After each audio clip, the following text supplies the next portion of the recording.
Hey everybody, this is Zach Westy here from West Zone Entertainment, and I'm joined today by Tay. What's going on, Tay? Not much. I'm excited to be here for another Nintendo presentation. I'm hoping to see some quality stuff. Yes, indeed. I'm certainly looking forward to seeing what they've got in store for us today, which is very interesting because they announced this direct yesterday, and it was specifically something where they were like, "Oh, this is a Nintendo Switch direct, so there's not going to be any information about the Switch 2." And it's like, yeah, we know that because you said that there was going to be a Switch 2 presentation next week. So I'm not certain what to expect from this, other than the fact that I have been slightly spoiled with this one, so I do know something that gets talked about in this, which I think is the big thing that gets talked about in this. So I won't say anything for Tay's sake. But other than that, I don't really know what else could possibly be in this Switch, this direct, because it's like this is obviously like the Switch's last hurrah. Oh, I'm sorry, what were you saying? for sure. And it's definitely that kind of what intrigues me, especially since you mentioned they're doing a Switch 2 Direct next week. It's like, what do they really have here that can show off that's not going to be like, that couldn't have waited for the Direct for Switch 2? Yeah, I know, and so it's very interesting because if anything, this almost tends to indicate to me that like the Switch 2 is going to come out very late in 2025. Right. That would be my guess without really knowing. I don't really keep up with the rumor mills or anything because after a while you just kind of get spoiled with everything and it's not fun anymore. So, um, yeah. So should we get started with this guy, Let's do it. or I'm excited to see what. do you have any What? I'm sorry. predictions as to what this what could possibly be in it? I'm gonna say just kind of based off of a lot of what I've been thinking, and just on the speculation of why there's a Switch 2 Direct, is that this is gonna be all game filled. We're gonna see a lot of new games. They're gonna be the bleed over between Switch 1, Switch 2. That way, next week can all be just probably Switch 2 specifications. So I'm hoping for Pokemon, probably another Mario. I mean, they're usually on brand for when Switch 2 launches. We'll see that Mario game. Hmm. Probably Mario Kart, whatever the new one's gonna be. And you're expecting that in this trailer? Yeah, just because I'm expecting this to be more, like I said, more just games.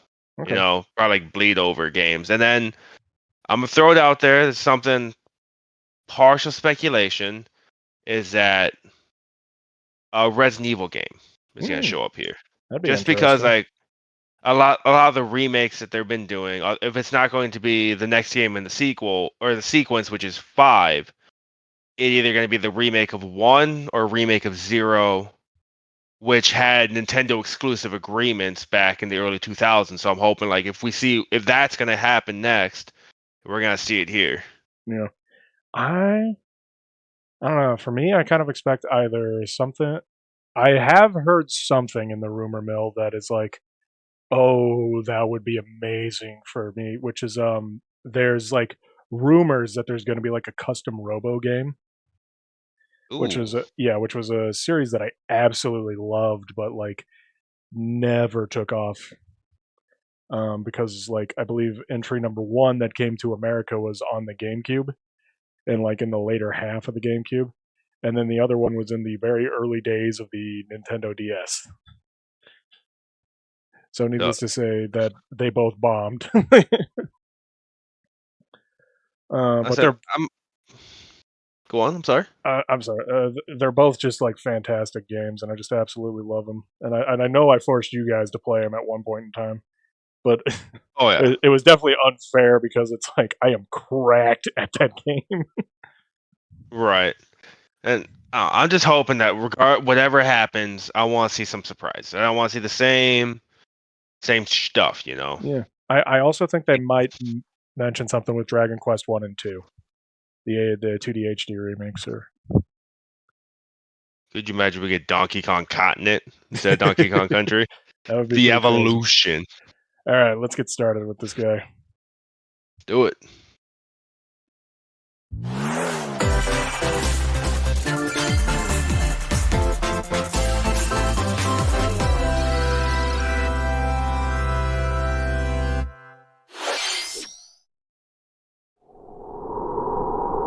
Well, called that one. Well, that's one on the bingo card. Yeah, that was one on the bingo card. I mean, it's something we already know, so. By the way, currently stupidly explaining this game. Oh, for sure. Make sure you guys check that out. Yeah. Fantastic series. What I've been looking forward to. I don't really know much about these games, so make sure to tune in. There's such fantastic games. It's so sad that they never really took off in the West. Which shows maybe this is their time to really change that. It's possible. Now would definitely be the time. The thing that I would really like to see is for them, and it's not going to happen, is for them to do 2D HD remakes for like 4, 5, and 6 as well. I mean, if these ones do well, who knows? I can definitely see it. Oh, wait, what? I was gonna say, if you're gonna tell me that they just called another, Wait, called another one.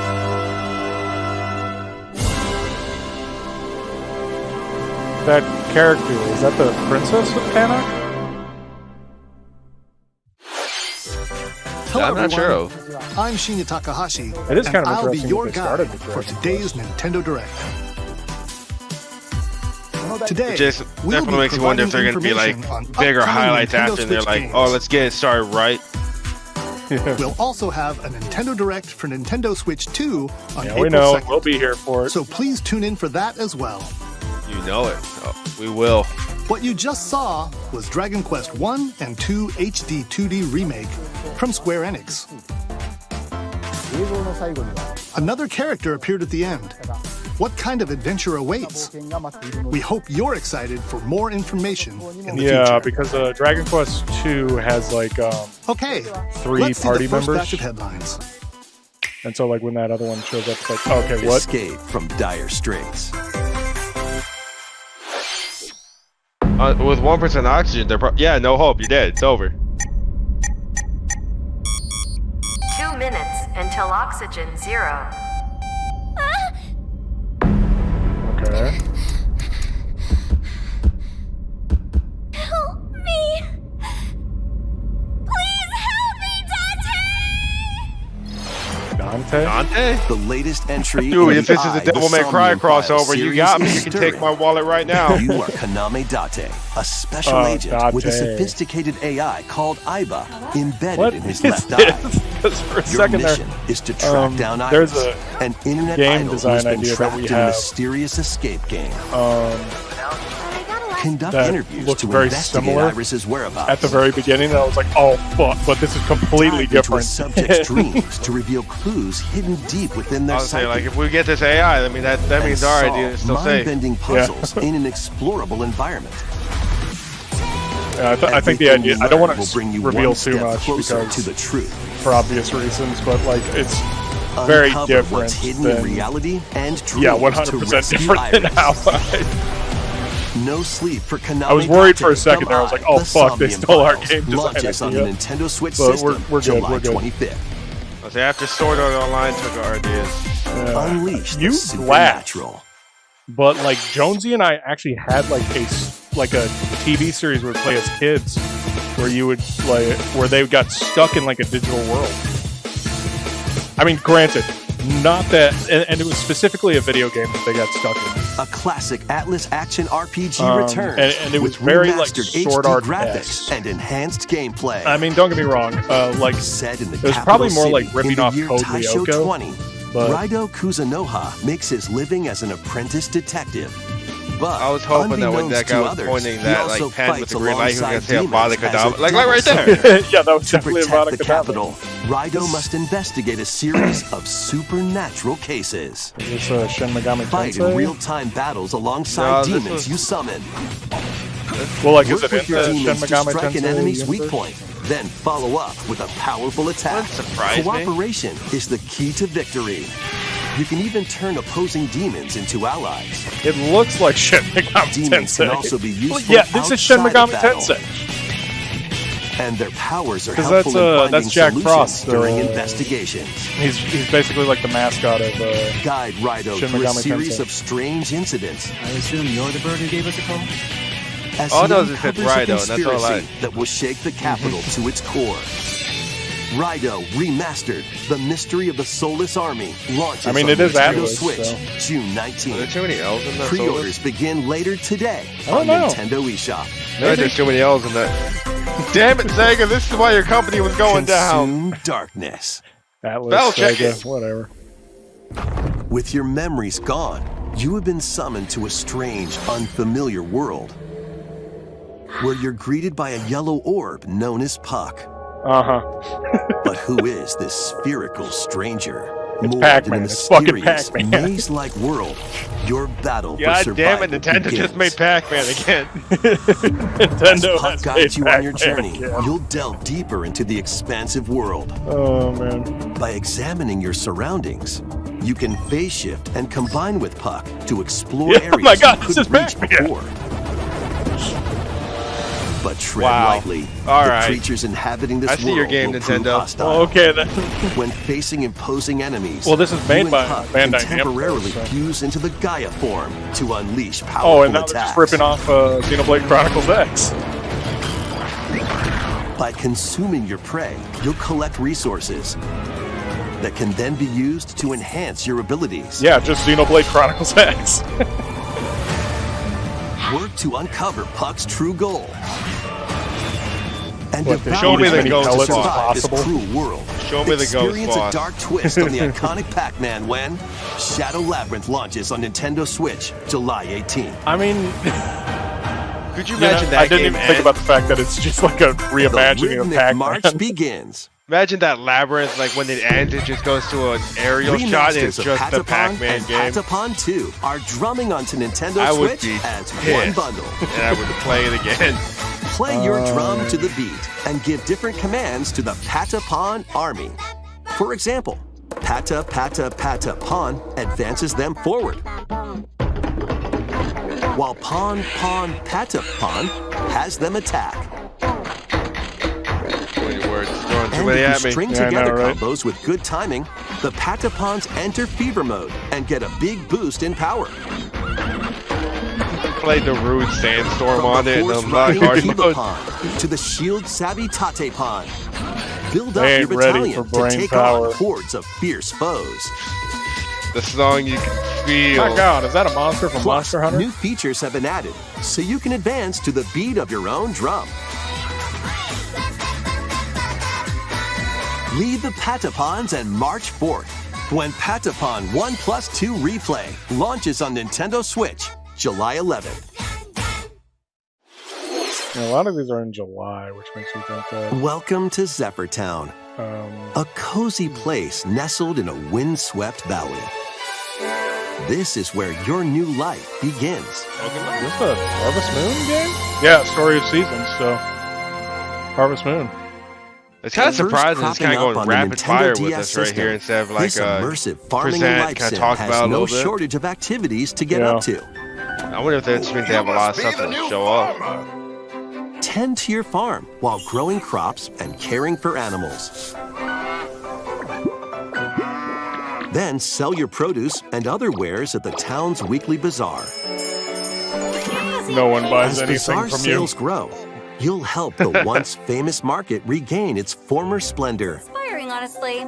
You can also get to know the locals I'd like to spend And more when do I time get with to you. sleep with them? and maybe nurture a relationship. This is You where called we it. find branch that out. special This is where someone. we branch out the Weststone Market to our Weststone Farmers Market. I have honestly Taking thought about advantage of doing Zephyr stupidly Town's explained windy Harvest Moon. conditions can make travel and I other mean, now's the tasks time, especially with this a breeze. announcement. Well, yeah, but like, I still gotta get through stupidly explained Dragon Quest and Zelda The 2. winds So. of change are coming, and your new life on the farm begins when Story of Seasons Grand I was actually kind of Bazaar hoping that launches Dragon on the Quest 1 and Nintendo Switch 2 system August would come out 27th. before I started working on Dragon Quest, so that then I could incorporate Please that. look but- forward to the latest entry Didn't work. in the Story of Seasons series. Just message Nintendo like, okay, Next, please take What a are look you at this.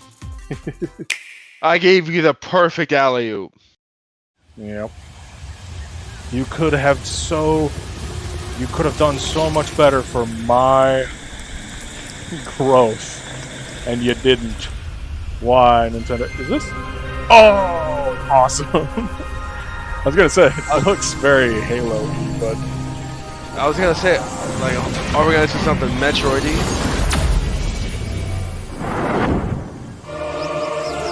interesting.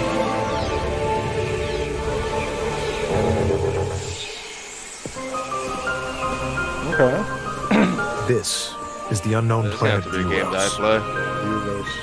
Okay. Here, Samus finds a verdant jungle with a colossal tree at its center.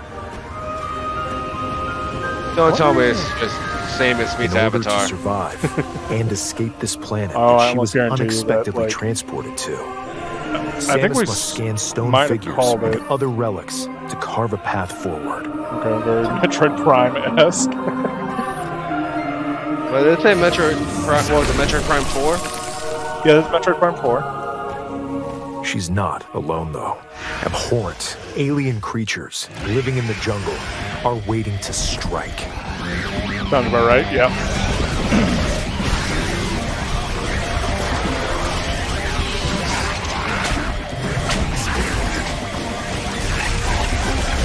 There's like a back dodge there. As she explores the planet, Samus is granted mysterious and ancient powers. Psychic abilities. Oh no, she's been mixed with another creature. These powers allow Samus to operate mechanisms and to open doors. Oh, interesting. They also allow her to control the trajectory of her beams Oh, with the power that's of nice. her mind. That's gotta be actually like really awesome. But why were these powers bestowed upon Samus? I'm sure there's going to be a really stupid reason for it. And it's probably Ridley.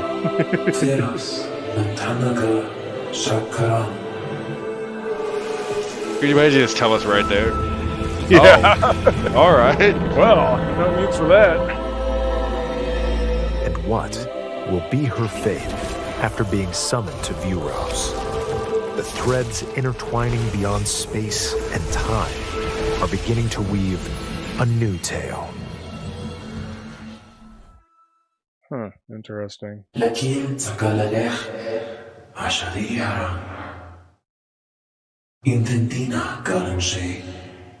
Okay.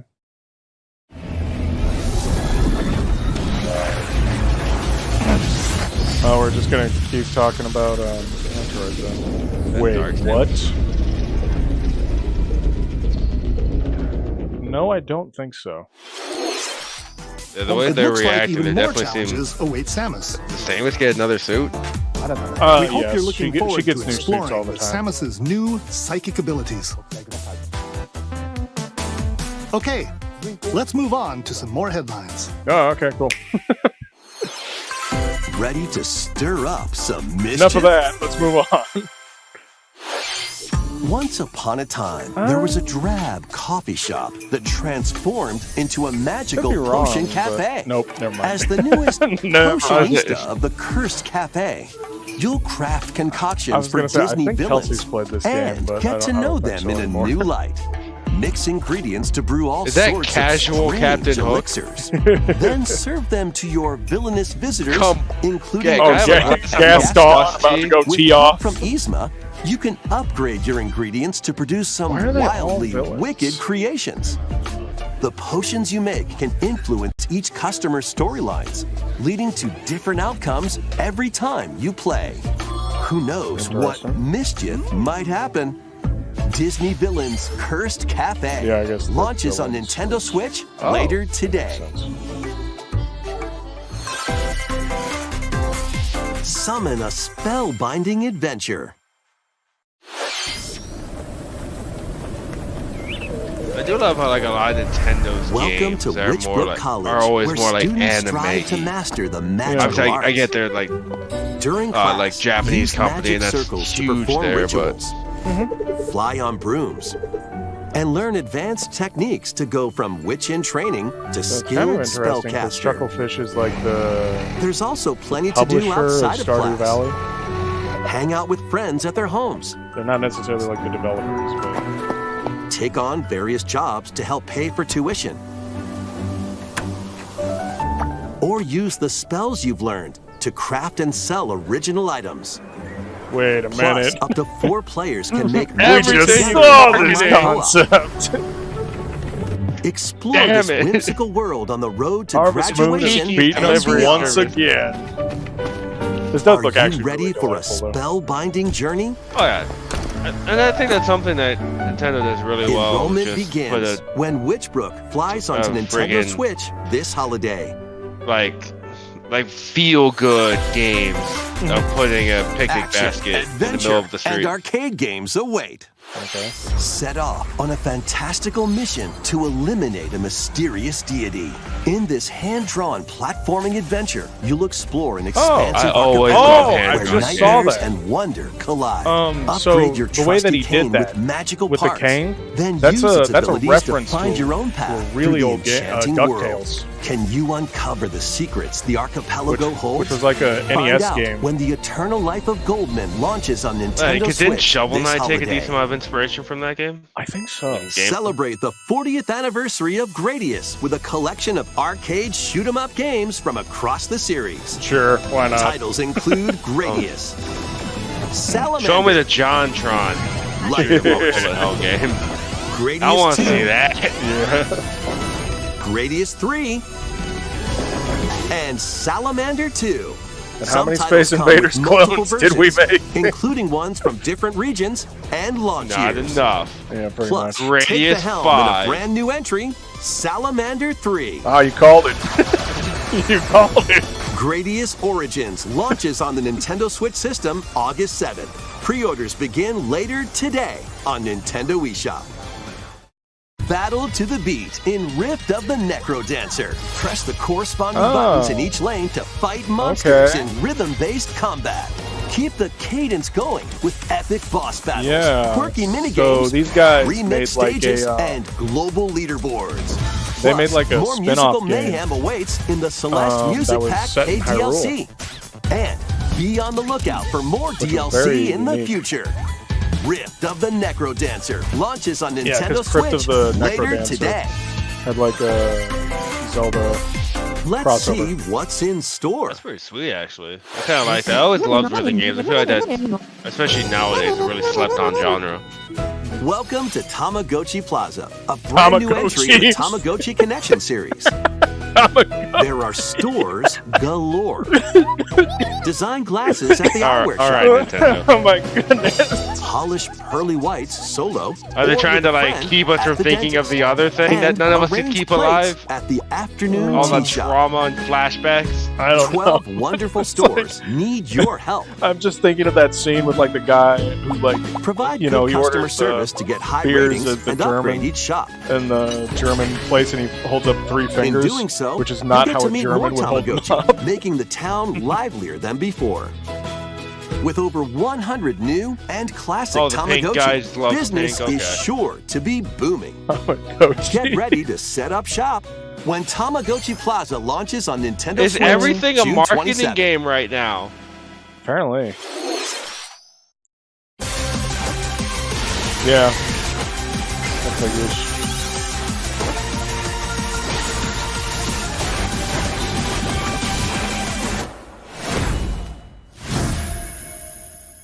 And that's it. Welcome to Pokemon Legends ZA, a new title in the I did Pokemon hear series. like a bunch of rumors. I never looked You'll into begin them. your adventure by So, I choosing wonder one if we're of gonna see any 3 of those partner brought to life. Pokemon. Oh, yeah. The Oh, setting yeah, is yeah, this yeah. metropolis Talking about. that also appeared in the Pokemon X and Pokemon Y games. No Lumio kidding. City. To make it And easier that's for all you people get. and Pokemon to coexist, a company named Quasartico Inc. is carrying I'm out sorry, an urban what? redevelopment plan. Quasartico? Here, we'll get a glimpse into the lives of the Pokemon and people of Lumio City. I wouldn't trust that Malamar. No, I wouldn't trust it either. Scattered all over town are wild zones. Wouldn't These those areas numbers are mean like special difficulty environments levels? where wild I don't know. Pokemon can I mean, that live makes comfortably, sense. even within the city.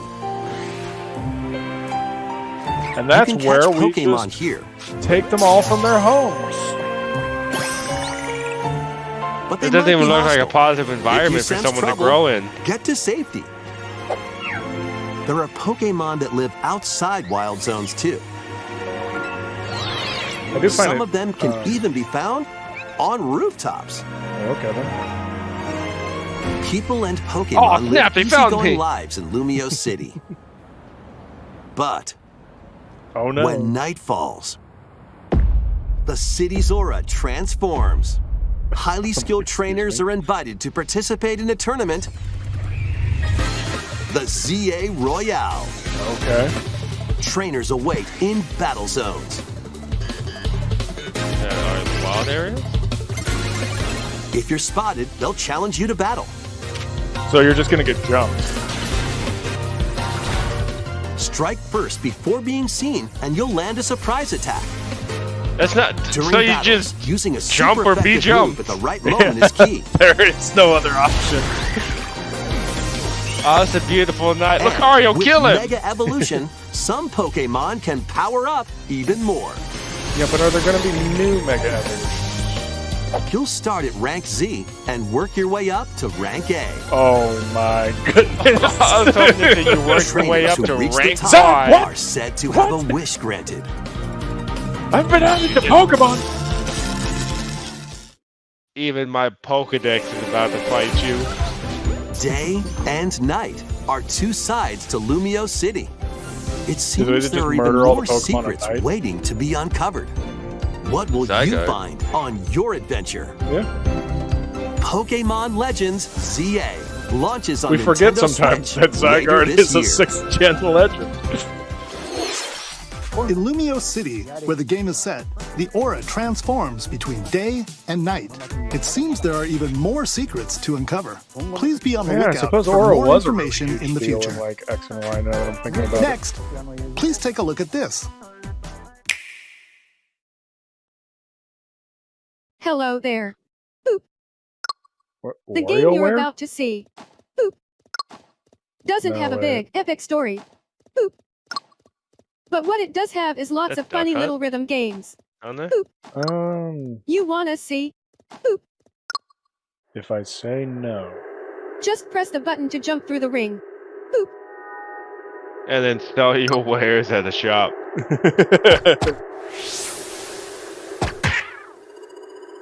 It sounds easy, but the They timing asked you is to super do one tricky. thing and you messed Yeah, it you up. failed. Maybe you could try it in time to a rhythm. Sure.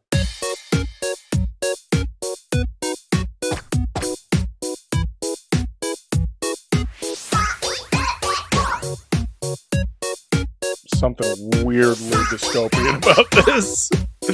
In this game, you might do almost anything, but you'll need to do it in rhythm. Well, then this game is not for me. With practice, you I do might really even be enjoy able to this. play it with your eyes closed. Yeah. I think this Which is why we put Rhythm no Heavens. effort into the graphics.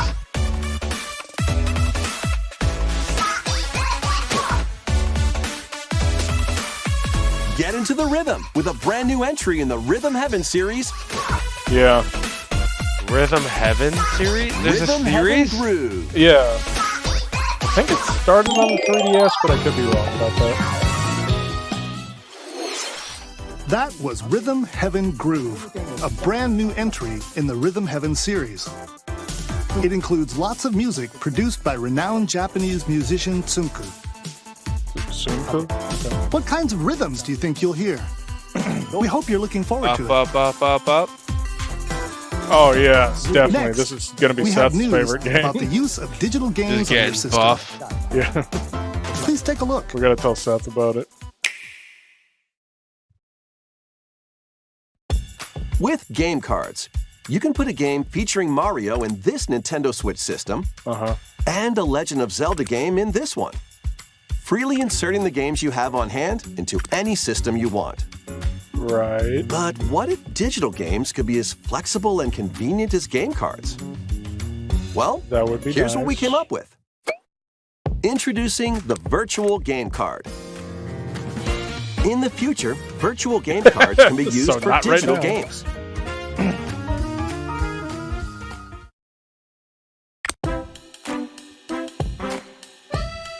When purchasing the digital version of the game, it will be loaded onto your system as a virtual game card, Okay. allowing you to play that title. Your digital games will be lined up as virtual game cards on a dedicated management screen. Ooh.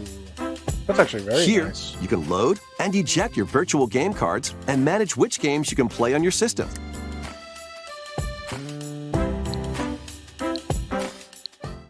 Oh. Just wonder you then have what two does that mean Nintendo for Switch space? Do you systems, have to be connected to the you can internet eject almost a all the virtual time? game Yeah, card an from internet one, connection is required. and load Only it when onto the loading second. or ejecting. Interesting. Now you can play this game on the second system wherever and whenever you want, Huh. just as if you had inserted a physical game card. With But does that virtual game cards, work if you you can have freely load and physical- arrange which games you play on up to 2 systems. I mean, it doesn't really matter with physical. Local but- communication with your second system is required, but only the first time.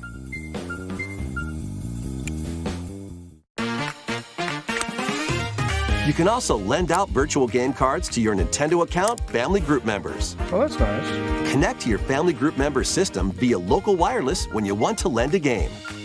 Choose the title you're lending and who you're lending it to.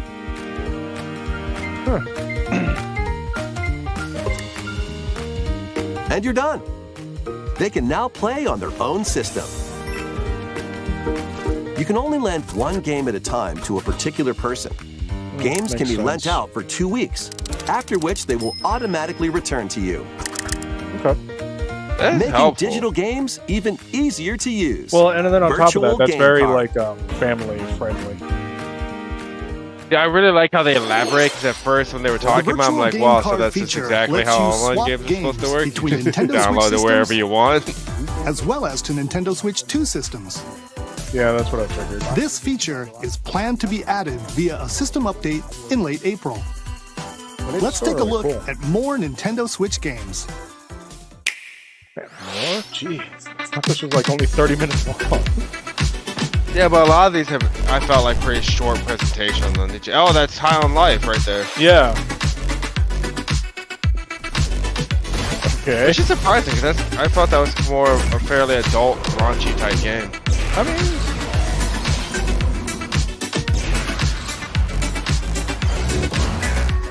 That game looks pretty cool. like Conker's Bad Fur Day. True, but I feel like it's not something. Hey, a villager game Yeah. on a dinosaur. That's incredible. But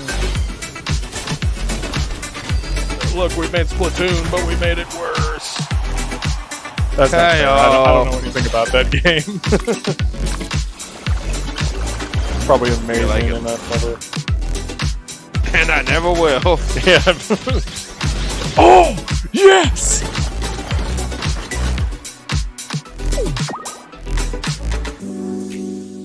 Oh, I've been waiting for that game for so Uncover long. history once more. Fire Emblem? An HD remaster of Saga Frontier 2 Nope. is venturing on to Nintendo Switch.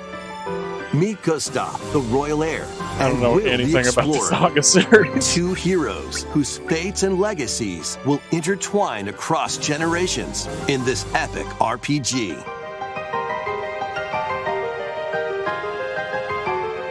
Experience the original story, along with brand new events that expand the vibrant world of Sondale. Yeah, but do we know what the brand new events are? Like, is it obvious? Plus, team up with more characters in battle. And transfer stats to allies through the parameter inheritance system. Okay. After finishing the main story, you can test your mettle and might against even more powerful bosses. What histories will you uncover through the ages? Oh, Billy Bag. Saga Frontier 2 No, Remastered launches on gotta Nintendo be. Switch later today. Monumental adventures await. There you Oh, because they're Embark on peaceful journeys across this series of beautiful puzzle games. Wander through isometric Oh. worlds filled with I remember stunning what those types of landscapes to puzzles are called. manipulate, go. optical illusions to discover, They're and kind of mystifying called like secrets to isometric, unfold. In Monument Valley, lead the silent Princess Ida in her quest for forgiveness while There was a outsmarting game the that was kinda enigmatic like this crow that, like, people. as I was playing through A different you were journey just a awaits cube in Monument that was Valley like sliding 2. along like a Guide Row in her an adventure through isometric, motherhood as she and her child unlock the game. secrets of the And it sacred was geometry. so fascinating. I Both just remember games being contain like all blown their away with additional like how simple chapters, the game was, but add-ons, also like just how and effective DLC. it was. The Right. first 2 Monument Valley games launch on Nintendo Switch April 15th. Pre-orders begin later today on Nintendo eShop. And help Noor on her journey to restore the world's light in Monument Valley 3, setting sail on Nintendo Switch this summer. Okay, good for them. Oh, is it Wii Ooh. Sports? Are we getting Nintendo Switch Sports? Or is this strictly A golf? brand new entry in the Everybody's Golf series is driving onto Nintendo Switch. Okay. Aim, time your button press just right, and take your shot. Nice shot. Perform backspins. Yeah, side that's a spins, backspin, all right. and other special shots. I'm just gonna In the play single-player God. challenge mode, compete in I tournaments feel like and face off if I was against a playing range against of someone that rivals just to did that, become I'd have the to beat them ultimate with the golf. golfer. Yeah. Just In burn the Wacky Golf, heretic. Your shots could get pulled into holes, or obstacles might fall. It's golf that's not We quite literally par have for the 2001: A course. Space Odyssey. Up to 4 golfers can hit the fairway together locally I'm or not in gonna online lie. play. So just This relax game looks and cheap. get ready to tee off. Everybody's Golf Hot Shots lands Yeah, on Nintendo definitely Switch not. this year.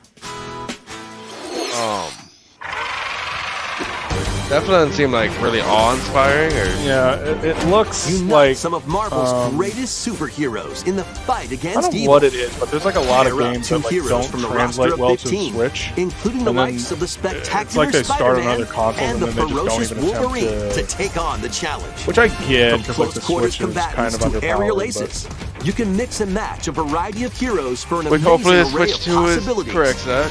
And swap certainly between hope your so. team of 2 at Yeah. any time. Like the Take one thing that I advantage of your wish team's that I strengths hope to comes from Switch overwhelm 2 your is that foes. like Plus, up to 4 I know that, like, players Switch can games are gonna assemble play on for local Switch or online 2. co-op play. I hope the Switch 2 will also allow Switch games The to just battle like for the fate of the run a bit Marvel better universe begins when without having to buy Marvel like Cosmic Invasion you know, a specific, launches like, on the Switch Nintendo 2 Switch system this holiday. version of this game. Right, which That I was feel like Marvel would be Cosmic great, but I Invasion, feel like we're kind of where heading you'll towards that battle trend as where a it's tag like team of you saw it a lot different with superheroes. PlayStation. Obviously, I know it's a different Next company where it's is our like they last game sold. announcement. Here's a Just take a $10 look. upgrade if you already own Uncharted 4 on PlayStation 4. You can spend $10 to get the upgrade version. Like they don't do just. Wait, what? So I. Hey, am I crossing? No, definitely not. What? Wasn't there a game like where you had like a me type world simulator thing? Yeah, it was like Tamagotchi Life. Tamagotchi life. No. Like with The Sims. Tamagotchi Life. Tomodachi Life. Living the dream. Sound more depressed when you say that to me, please. Okay then.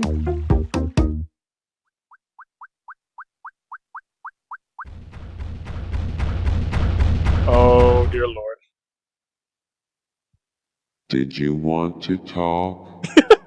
Aw, Yeah, that pretty much. glad that was only a dream. Yeah, that pretty much matches the Tamagotchi Life experience. That was Tomodachi Life, Living the Dream. The first new entry Tomodachi, in the series whatever. in over 10 years.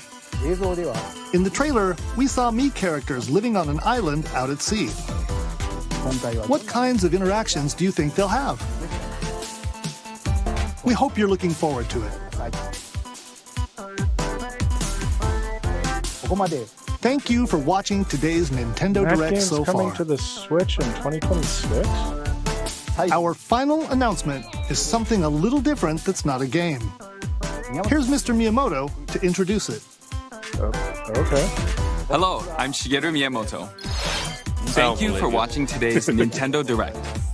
You're welcome. Since 2011, Nintendo Direct has delivered Nintendo news directly to you. And now, these presentations have grown into an event that many people watch. No. Thank you all very much. And now we're ending directs. We'll continue to broadcast Nintendo Direct presentations, but we're also launching a new channel based on the concept of delivering information to you directly. Well, that's cool. This is a smart device app called Nintendo Today, which functions like a daily calendar. In the app, you can view different Nintendo events. We will also be delivering all sorts of content about Nintendo games and characters every day. After the Nintendo Direct for Nintendo Switch 2 on April 2nd, news about Nintendo Switch 2 will be delivered to you daily and directly through the Nintendo Today app as well. Well, that's Nintendo Today way. will be available to download on smart devices later today. Oh, cool. Anyone Should with a get that Nintendo downloaded. account can use the app, so please try it out. That's pretty exciting. Yeah. That's all I have to share. I hope you enjoy using Nintendo Today.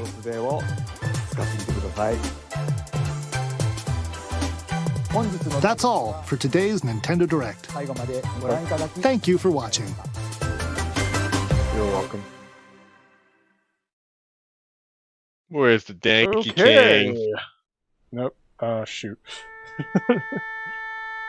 Well, okay. I'll have to back up there real quick.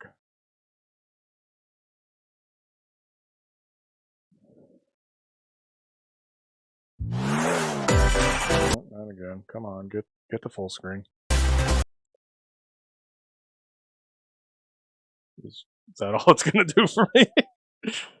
That's all you're allowed to have. Apparently, jeez. There we go. Okay, let's discuss. What'd you think? Honestly, definitely a lot more than I thought we were going to see. Yeah. But other than, I'd say, a few instances, there was nothing I would say it was like super mind blowing, like incredible. I would agree. But all in all, like the few things like Pokemon Z to A, I thought that was, it's good knowing a little bit more about it. Right. Metroid Prime looked incredible. Yep.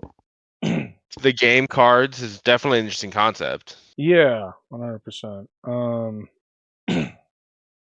Here, I'll move forward a bit to try to. Never mind. Yeah, I mean, all of it was really interesting, but it is that feeling of like, the Switch is going out, and the Switch 2 is coming in, but I don't know. Like, that's just a lot of this is just very odd.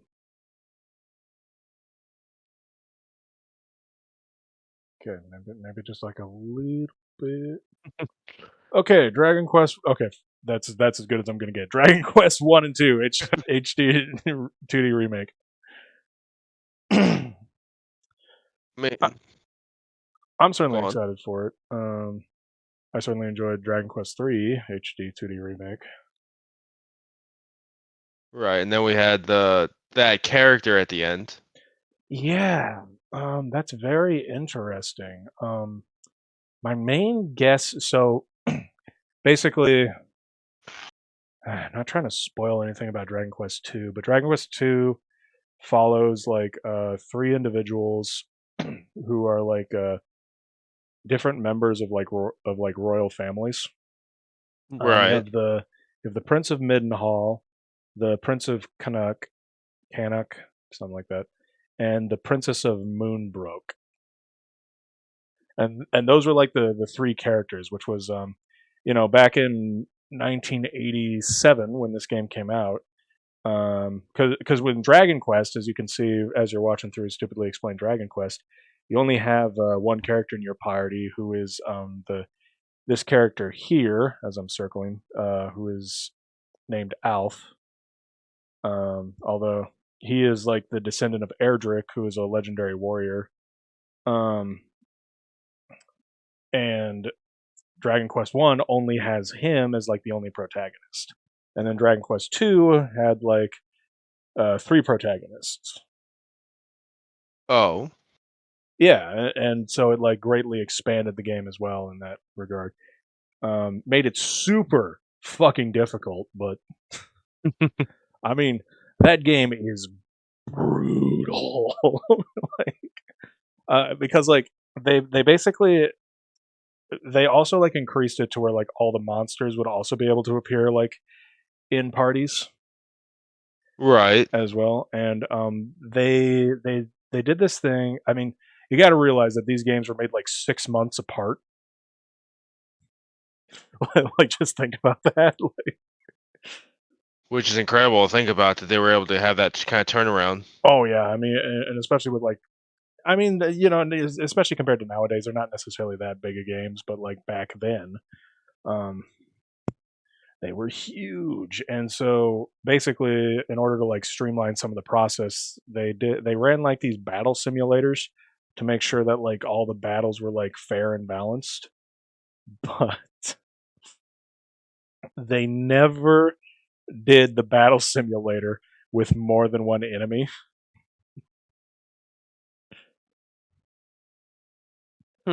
So That's actually very interesting. yeah, the game is especially on the original like Famicom and like NES version. It is very unbalanced, and like there's a part that's like towards the end of the game where you have to go through a cave that's known the Cave to Roan, and it is notoriously one of the most difficult things in all of gaming, which is especially in like a Dragon Warrior 2.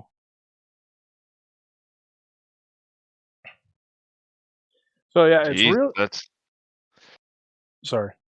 you go on. Do Well, I was gonna say it's really cool that we're getting these games like in this updated format, but the problem the problem that I have with it is, and I didn't necessarily like talk about this. I almost want to make an entire video that's like almost like a post mortem of Stupidly Explained Dragon Quest to like explain a lot of these like feelings about Dragon Quest that are difficult to Yeah. get across in a Stupidly Explained video. That like I fell in love with Dragon Quest when I had Dragon Warrior 3 on my Game Boy, and it gave me like a lifelong like love for RPGs. And so when I got back into the series, like at around the time the Switch came out and like Dragon Quest 11 was coming out, you know, you always like look at this series and you hear about it and you're just like, wow, why did this series like never take off in America? Because it's like it is huge in Japan. Like I can't like explain like how big of a series, how big of like a cultural milestone this game was. Like it won like all the games basically won like game of the year for like for like all time basically. Right. And And the influence they've had, great. right, I mean, if we didn't have like, and I do mention this like at one point in time in Stupidly Explained Dragon Quest, but it's like if we didn't have this game, we wouldn't have games like Final Fantasy. Not saying that like Final Fantasy was like inspired by Dragon Quest, but like if Dragon Quest didn't exist, Square at the time would have never signed off on a. Oh, I'm gonna be real mad at myself. What's the name of the guy who created Final Fantasy? Sakaguchi. Um, I was uh, gonna say that I don't know off the top of my head. yes, Sakaguchi would never have been like given the like if Dragon Quest didn't exist, Sakaguchi, who's the guy who created Final Fantasy, would have never been given like the ability to make Final Fantasy. And a lot of people might not know this, but like Dragon Quest 2 is a primary reason why Pokemon exists. What do you mean by that? So one of the things that happened, one of the guys, it's either Satoshi, it might have been Satoshi Tajiri, and then one of the other guys, I believe Kendi Konjo. So like there's like this high level item that you can get at the end of the game, which is called a Mystic Hat. And I believe Satoshi Tajiri, like for the life of him, he's like grinding in Dragon Quest 2, and for the life of him, he cannot get this hat. But then not Koji Kondo, I can't think of the guy who, maybe Janucci Masuda. He had like two mystical hats, and like they wish that they could like trade with each other about it, so that like they could send over like the mystical hat or something like that, and maybe get something else in return, and they could like help each other out, and that's where the concept of trading came from, and like for like trading Pokemon. Oh. And so I know that like Dragon Quest was a huge influence for Game Freak to make a Pokemon game. So it's very possible that if Dragon Quest did not exist, Pokemon as we know it would not exist. Like it's one of those series where it's like you don't especially in the West, you don't realize how big of a cultural milestone it is. But and for some understandable reasons, anyways, the one thing that I wish would happen, and I don't think it's ever going to happen, is that I really wish that like Dragon Quest 4, 5, and 6 would also get HD 2D remix, and because and maybe even Dragon Quest 7 as well, because that's also like in the 2D style. Um, and it's mainly just because like you can't play Dragon Quest 4, 5, and 6 today. I mean, you can play them on mobile, but you can't like you can't buy the games anywhere right now. They're not even like on Nintendo Online. They are not. They might be in Japan, but like, yeah. And so, and so it just sucks because like this like monumental series or whatever just it's just locked away and just it, and the other thing is that there are three people that like make a Dragon Quest game, and that's a guy by the name of Yuji Horii, who basically comes up with like the stories for each of the game. There's this other guy, his name is Koichi Sugiyama, who made like the music for the series. Yeah. Which was a primary reason why it did so well in Japan, because this guy also did. He was like a minor celebrity at the time in Japan. Like he had just recently done one of the Godzilla movies when like this game came out. And then also like the score is like very like classical in nature, so that was like huge at the time. Right. And then there is the third guy who you definitely know this person, and he's the guy who does all the artwork for the game, Akira Toriyama. Can't say his name has ever come up before. Yeah, and so those three people, they are the guys that make like the Dragon Quest games. Unfortunately, two of those people have passed away. So they're working on Dragon Quest 12 right now, which, by all intents and purposes, is going to be the last Dragon Quest game. Are you saying that in a way where it's like the last in the series forever, or the last of the iterations that we know? So, like, a Dragon Quest game is defined, at least for right now, a Dragon Quest game has always been defined as a game that the story was made by Yuji Horii. The story and scenario was made by Yuji Horii. The artwork was provided by Akira Toriyama, and the music was provided by Koichi Sugiyama. Going forward, once Dragon Quest 12 is out, that will no longer be the case. So even if they continue to make Dragon Quest games, they are not going to be Dragon Quest games.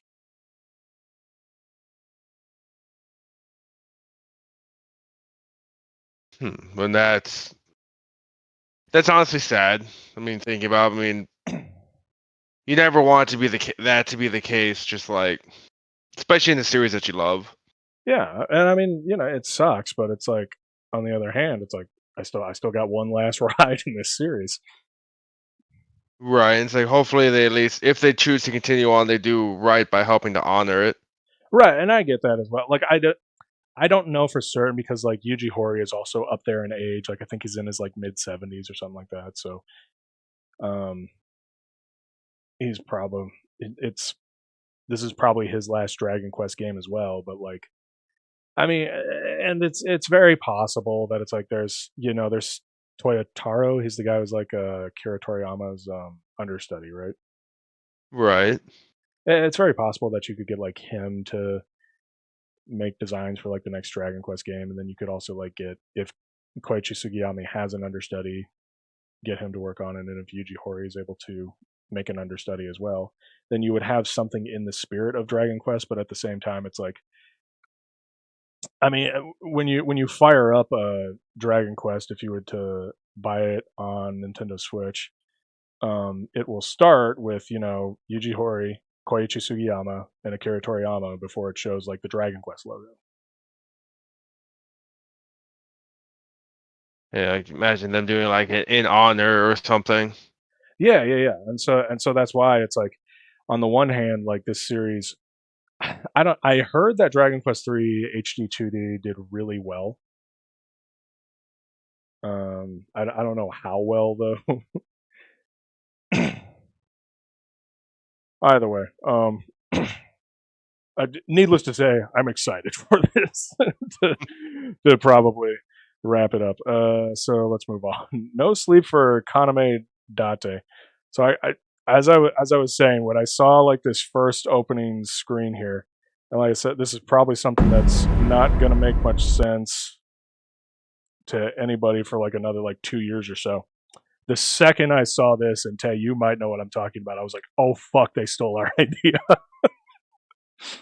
Oh, for sure. Like I remember when we were talking about and trying to help plan it out and everything. Yeah. Like this is like this is an idea that's like a couple years down the line, but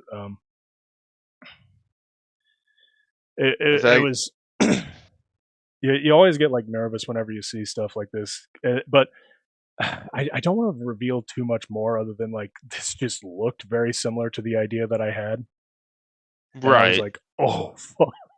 But then the more that it got into it, it's like this is nothing at all like the idea that I had. Right, especially like, oh, here's how this starts, and then almost the entirety of the rest of the trailer is nothing. Like, Yeah, oh, okay, never mind. yeah. So I breathed a sigh of relief the more it was like, oh, thank God, it's not the idea that we have, because there's been a couple of games that have come out that have kind of done that, where it's like, well, now that this game exists, we can't make this game anymore. I mean, we could, but it's like, what's the point, Right, it's Okay. which definitely sucks, but Yeah, because one of the oldest game design ideas I had was it kind of started as like and I can pretty much say this because something came out that made it so irrelevant that I doubt we're ever going to make it at this point. It was basically going to be based off of Chip's Challenge, which was an old PC game that I used to play.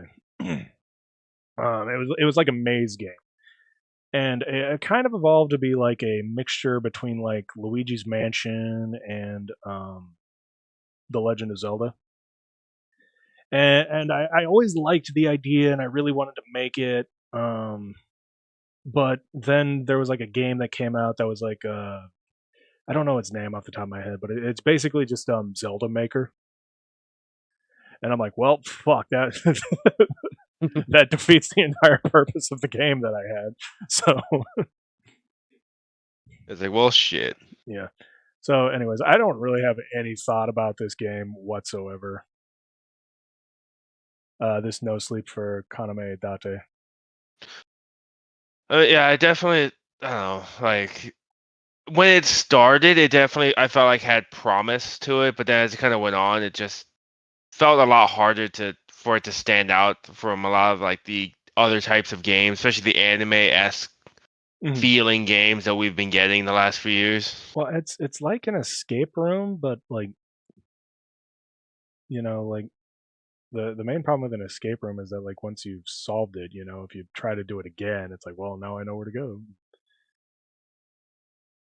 Yeah, it's one of my favorite puzzles I saw is like, oh, how are you gonna open this? And it's a square. It's a lock with an X on it, and Yeah. you were holding a key with 17 X's on it. It's like, oh, okay, that's I wonder if these go together. right. It's like hopefully it gets a little bit more, or like intensive than that. Yeah. All right, let's move on to the next one. Rydal remastered The Mystery of the Soulless Army. I'm not. Like, I'm sorry. Go ahead. like you're saying, you're saying like Shin Tensei. Yeah, Shin Megami Tensei. Yeah, it's like, I don't know. It's one of those. Definitely, I feel like honestly, other than the whole soulless part just bothering me every time I look at it, it's another one of those games I just feel like doesn't really stand out. Yeah, yeah, and I'm not much of an Atlas guy, to be honest, because I just haven't really played any other games. I played Persona 5, which was fun. I haven't beaten that game. I really should go back to it, but holy shit, do I have way too much to do right now. I'm Well, almost. hopefully here in a couple months we'll have a lot more time to kind of get into it. Oh yeah, or who knows? We'll have to see. Yeah, but yeah, I didn't really have any thoughts about this game either. Yeah, which is definitely unfortunate, but Yeah. Shadow Labyrinth. I know that it was like very obvious and they were going from this from the start, but at first it's just like, oh, okay, that's weird that they're blatantly ripping off Pac-Man, but in another way, it's almost like so we've had this conversation before, like off camera. It's like game remakes versus like remasters. yeah, Where or game remakes versus reimaginings, and like how those terms like get thrown around a lot. But and we I remember, I can't remember who I was talking to, but I was like, I define a remake as like when they just attempt to like port a game to like a modern console with like maybe updated graphics and maybe like a couple, like it's basically the same game that you played like way back when with maybe a few bonus features added on. right. Whereas like a reimagining is almost like, okay, let's take like the core concept of this game and like if we were to make it today, how would we make it? Right. And I so get like, what you're going from there. yeah, and so this feels like a like reimagining of Pac-Man to the extreme.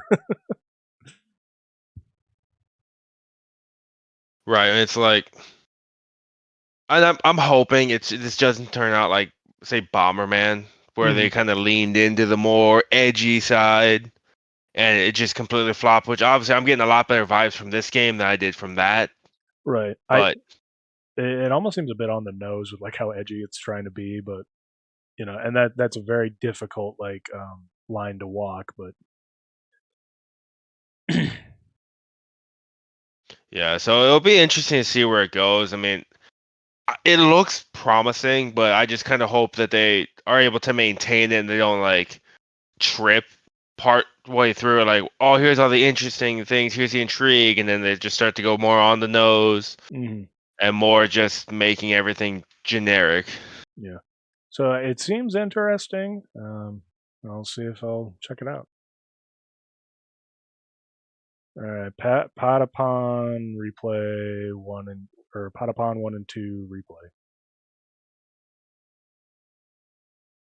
Like I talked about in the other rhythm game, like it's nice to see the rhythm genre, coming back. Yeah. And like I said, it'd be great to see like the Rude Sandstormy type thing, but obviously I know it can't just because of what you're doing with the gameplay. Right. So it's interesting. It seems pretty fun, but it also feel like it's gonna be pretty niche. Yeah, I would agree. Which I'm sure there are people that are like really happy to see it, and I'm happy for them. But Well, there are probably people who are gonna watch it like, "Are you out of your mind? This is gonna be the greatest thing known to man." so someone else But who spends like an hour talking about Patapon 1 and 2, like I just did for Dragon Quest 1 and 2. But right, no, just for me, it's like it looks like fun. I might, if there's a demo, I might play the demo, but yeah, I don't feel like it's ever gonna be like, even if it becomes a free game. I don't know. I don't feel like it's ever gonna be something that I'm gonna download and be like, all right, I'm gonna beat this game. yeah, I would This is agree. gonna be my life. Because like rhythm games are really huge with like Guitar Hero and things like that, but they've really fallen out of like fashion. Right. I see Fortnite's doing their best to kind of bring it back, which I feel it's very admirable. I really enjoy it. The monetization's really heavy there. Yeah. Like it's nice that like there's so many times where they're offering like free songs and stuff. And they're definitely leaning into the Guitar Hero rock band feel of it, which I feel is nice, but I feel like now that is probably gonna be the only one. Yeah. I feel like it's gonna be really popular. Unless we get Parappa the Rapper back. Yeah, who knows? Parappa the Rapper might return. But other than that, I feel like this game is kind of gonna fall into the that's cool. Yeah. Story of Seasons, Grand Bazaar. I mean, I like Harvest Moon. It's a nice little, cozy game. Right. That's definitely the vibe I got from this. Like, this is gonna be like, if I want to relax or unwind, I don't feel like this is gonna be a game where it's like I'm gonna get hardcore into I need everything. But it's like if I want to just kind of unwind, relax after a long day, or just kind of take it easy, like this would be the type of game that would be for me. Yeah, there's only really been like 4 Harvest Moon games that I've played, which is Harvest Moon 64, Harvest Moon Wonderful Life, Harvest Moon Friends of Mineral Town, and um oh my goodness, Harvest Moon Magical Melody.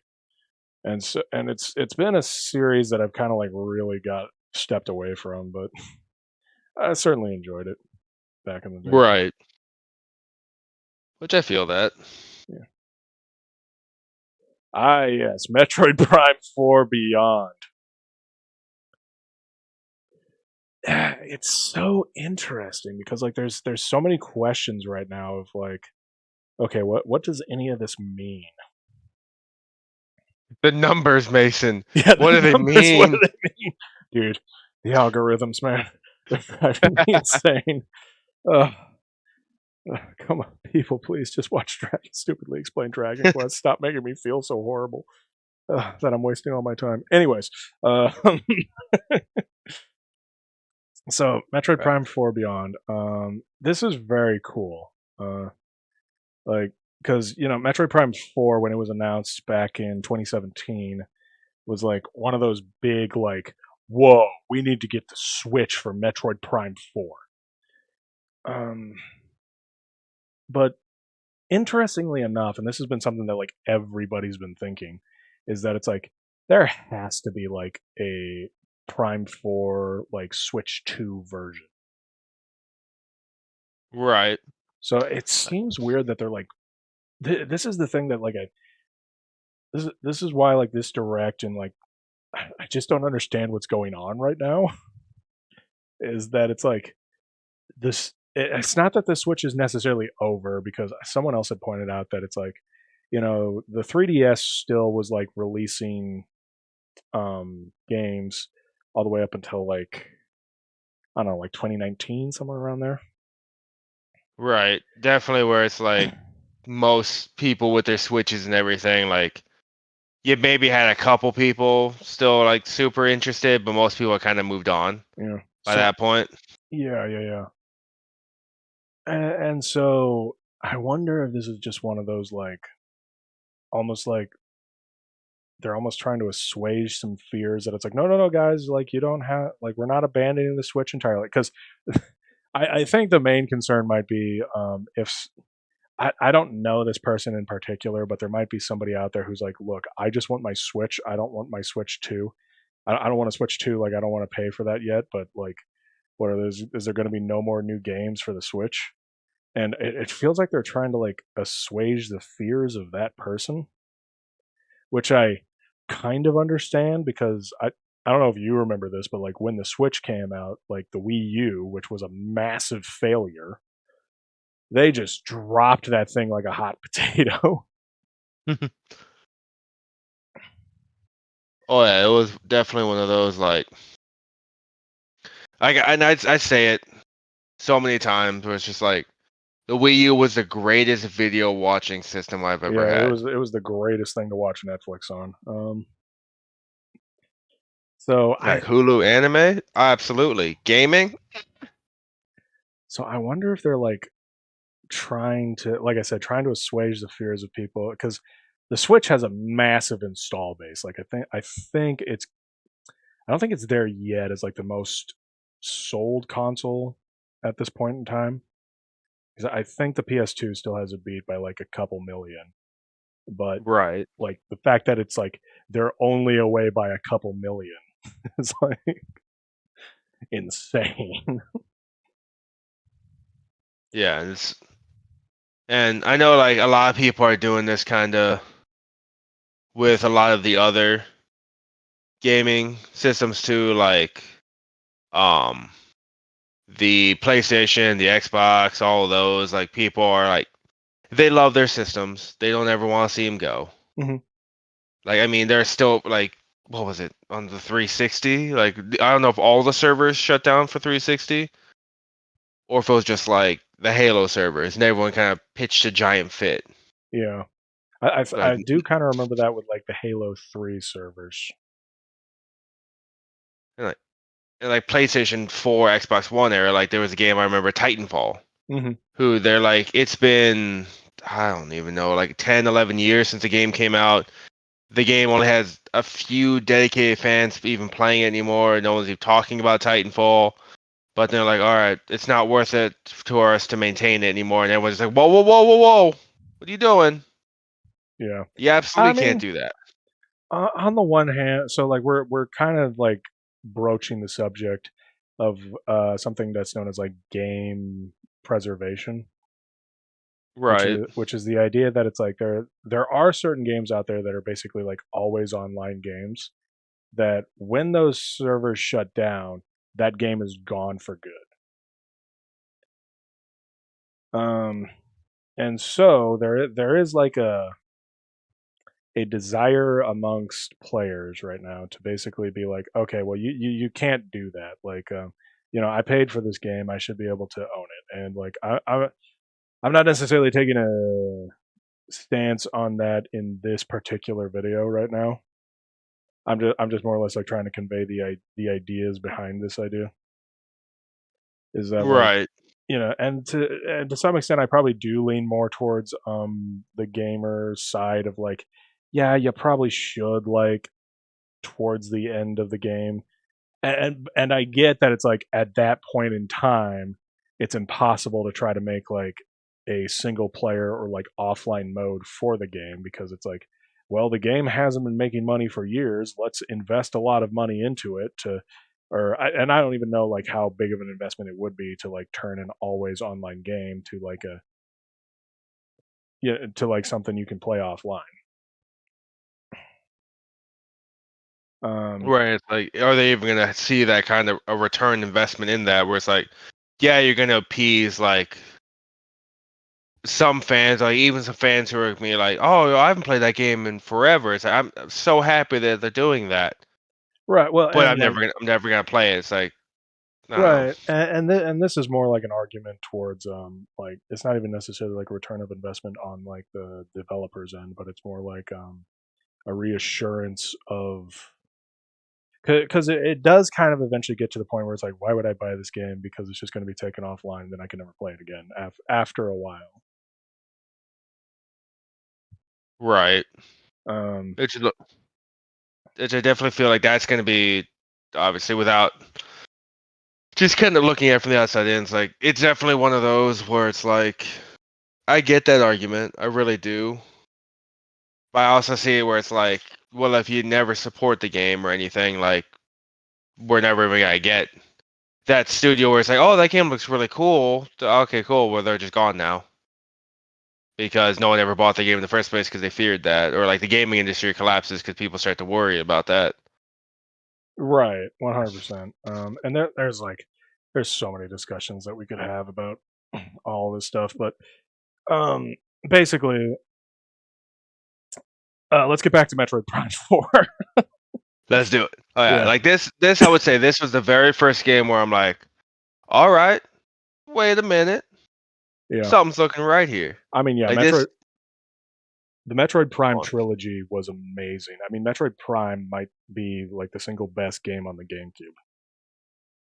Oh yeah, and it's like this is. I remember playing that with one of my old friends. It's like that game was just like, all right, this is great. This is what I'm enjoying. It's got so much of what I want to see, so much of what I want to play. Mm-hmm.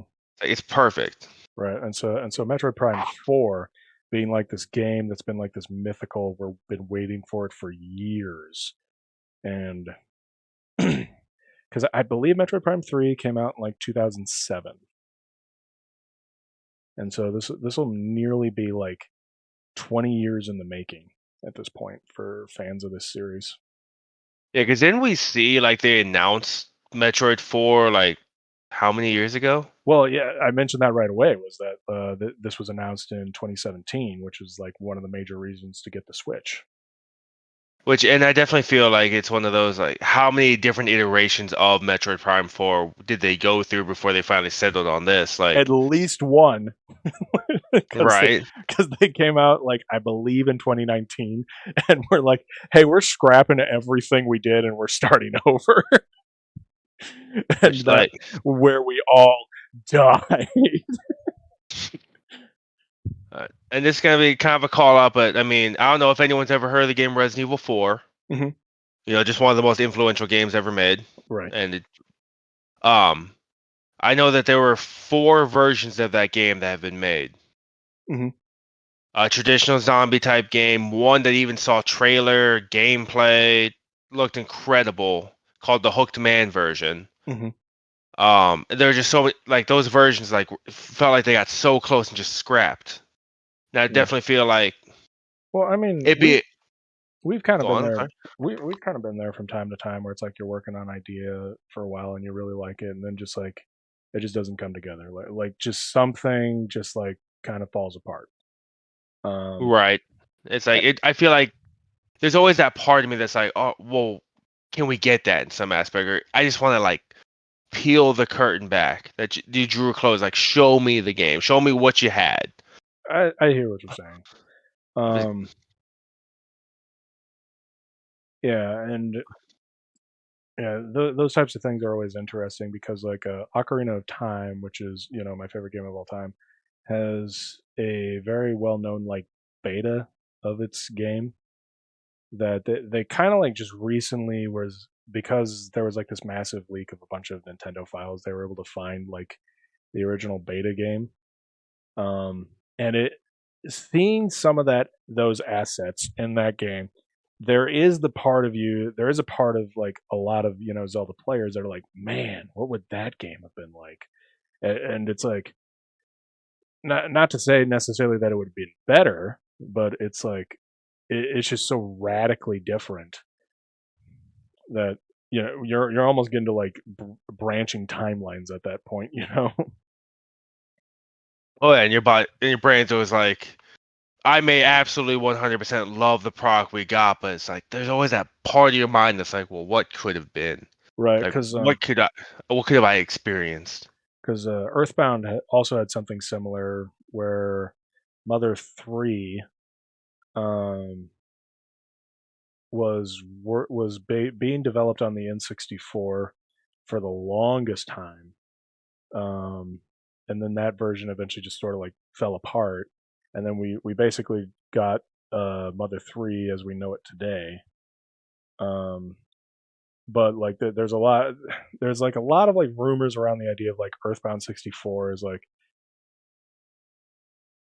basically already there to completion or whatever, but just like at the last minute they just didn't come out with it. because I think I could be wrong. I think it was like a game that would have used the DD, the Nintendo 64 DD, which was like a failed peripheral of the Nintendo 64. Right. And I think there was like no way to like reconcile that with this game. And so then they just wound up making an entire Nintendo 64 game on the GBA instead.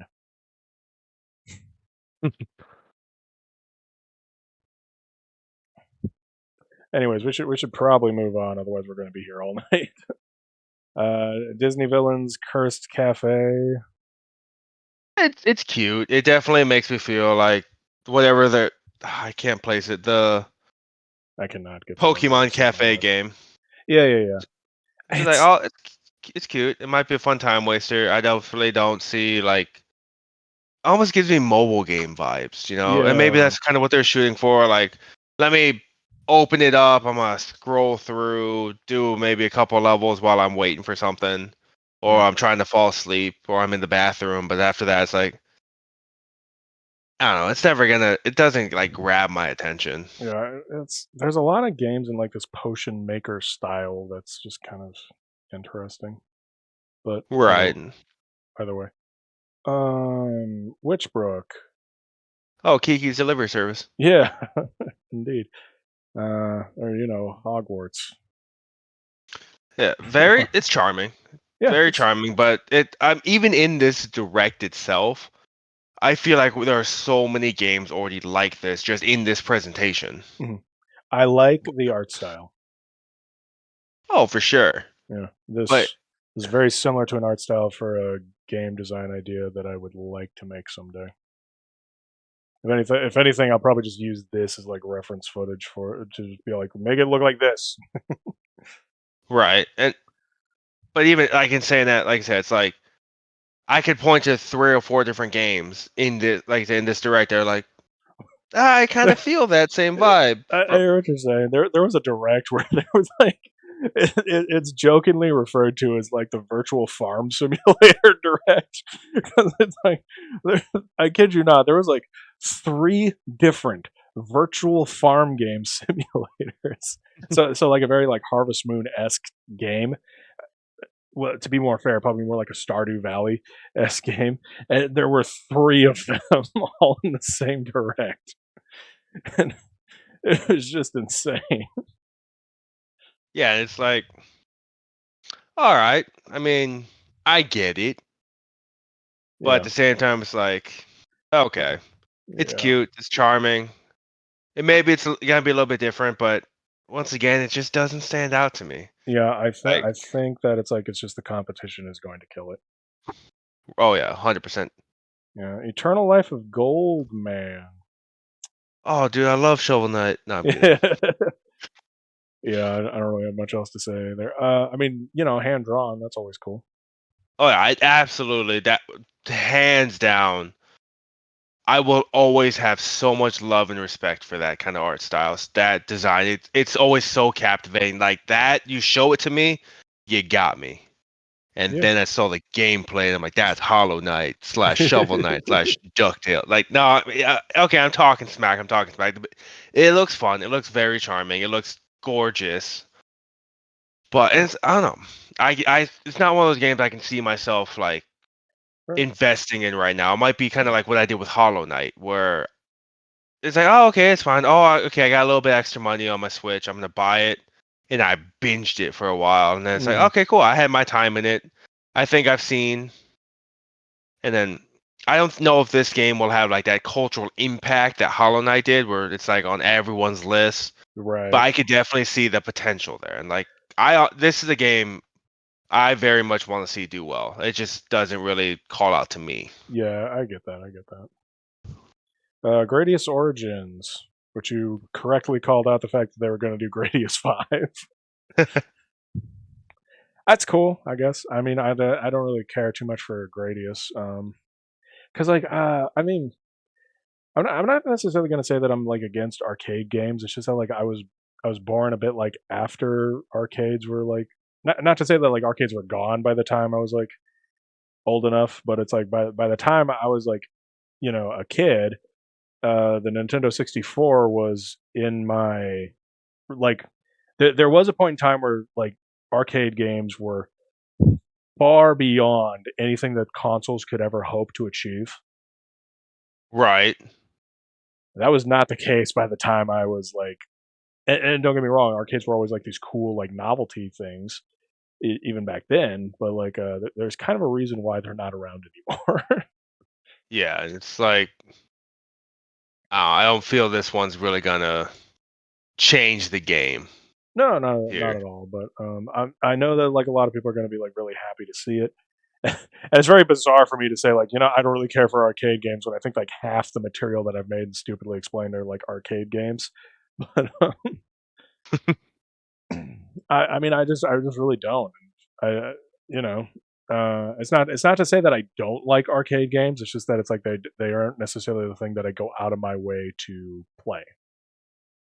Yeah, it's like I think the last arcade game I played was like when our good friend Sky, he had those arcade machines that he bought. Yep. I remember like, all right, cool, this is gonna be fun. Like, let me turn it on and play the 10 minutes ish or so, and I'm like, all right, Yeah, we're done. that's fine. Yeah. Yeah, it's like I don't have There are better attached like games you on my. mentioned. I know this is gonna sound sacrilegious to some gamers, but it's like there are better games in my phones nowadays than anything that the arcade ever had. And Right. I It's I like wanna I wanna be very clear here that like I'm not trying to say that like arcade games are like bad. I am not saying that like they were not impactful in any way, shape, or form. They were 100% impactful. They were 100% like necessary for gaming to be around for today. Like if we didn't have games like Pong, Pac-Man, the original Gradius, we would not have the games that we have today. oh yeah. But it's Uh, just like you but you kind of really hit the nail on the head there where it's like it's definitely a product of a time that we weren't a part of. right,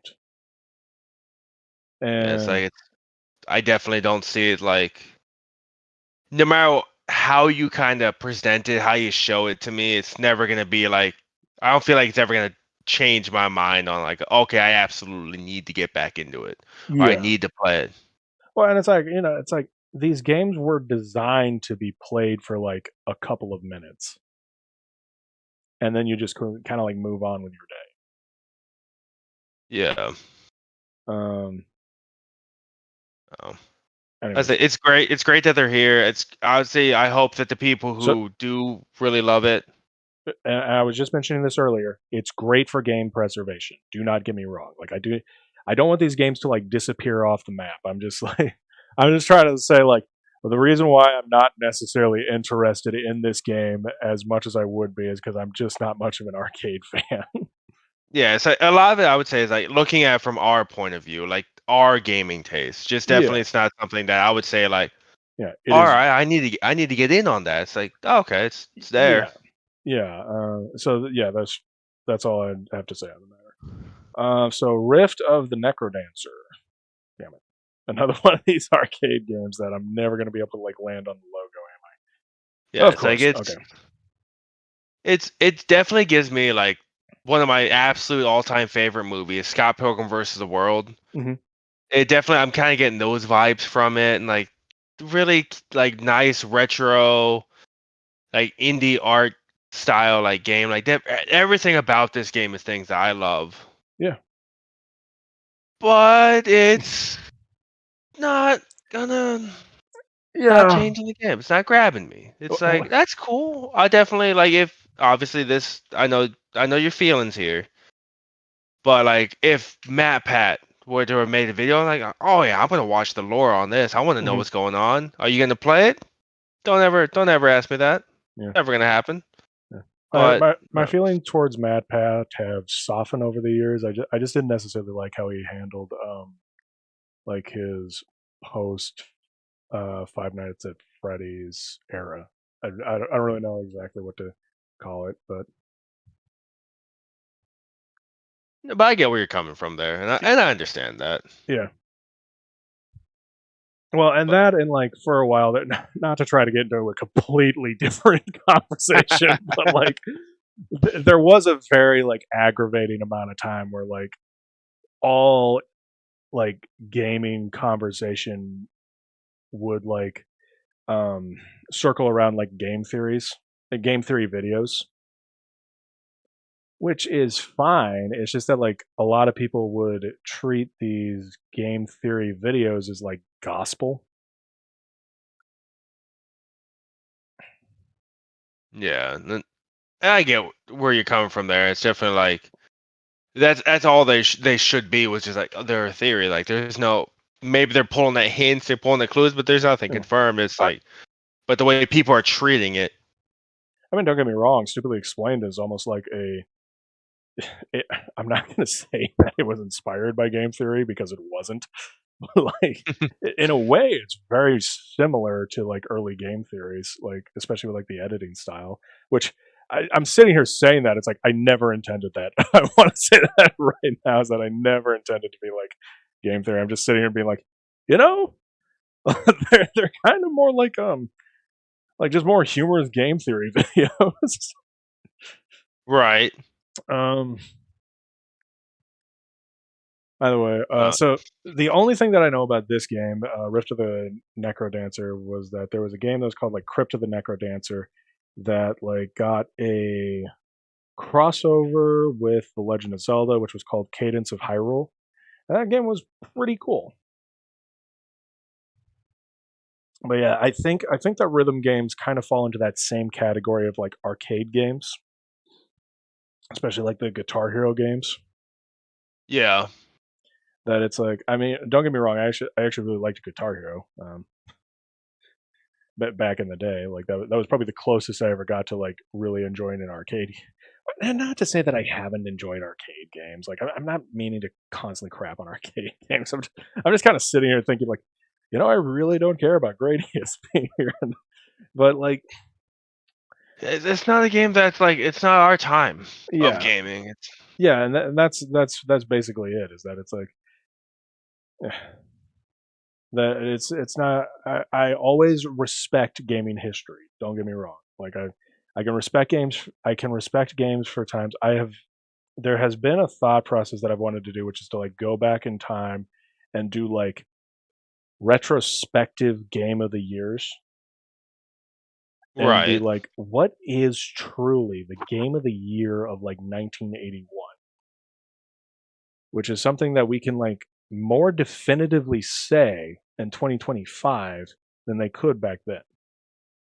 All we know is it's not Gradius. No. No, Gradius honestly probably was game of the year when it came out, or at least a Yeah. contender. Like I want to make it clear. Like I said, it's like I'm not trying to say that these were bad games at all. They just definitely were, like we said, like games. They just definitely weren't games that appealed to us. Look, I grew up like with an NES as like something that my parents had that I had inherited, basically. Because since they had an NES, I had the NES. And then my next console was the Nintendo 64. Like, so like if you're gonna compare like Gradius to like Super Mario 64, like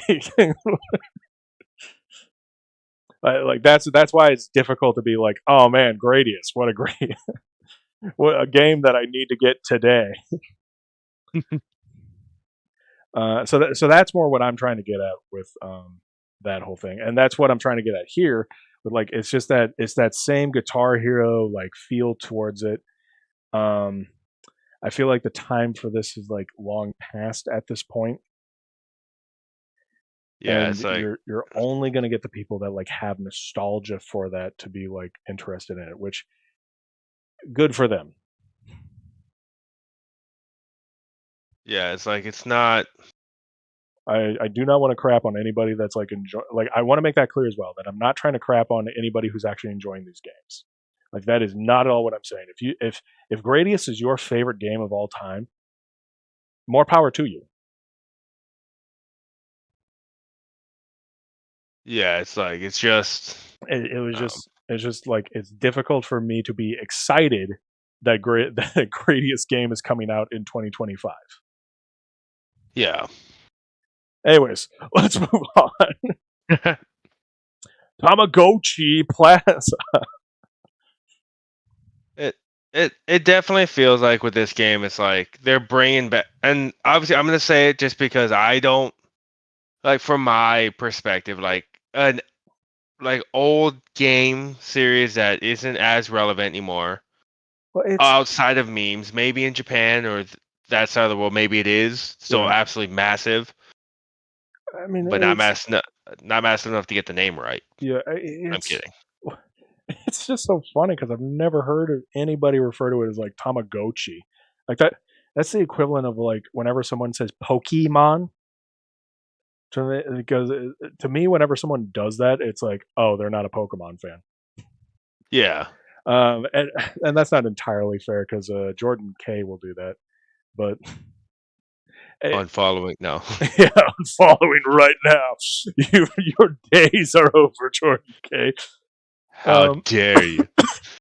But it's But uh, it's just another Animal Crossing game. yeah, it's like you're bringing something that I feel like you're trying to grab at the nostalgia of when we were kids. Like, oh, this is I You remember know, this while I was in elementary school. it's interesting you say that because like there's been something for my job, which I'm not going to get any further into what it is, but Tay, you know what it is. Oh yeah. One of the things that's like really interesting to me is the fact that like the kids of today, um,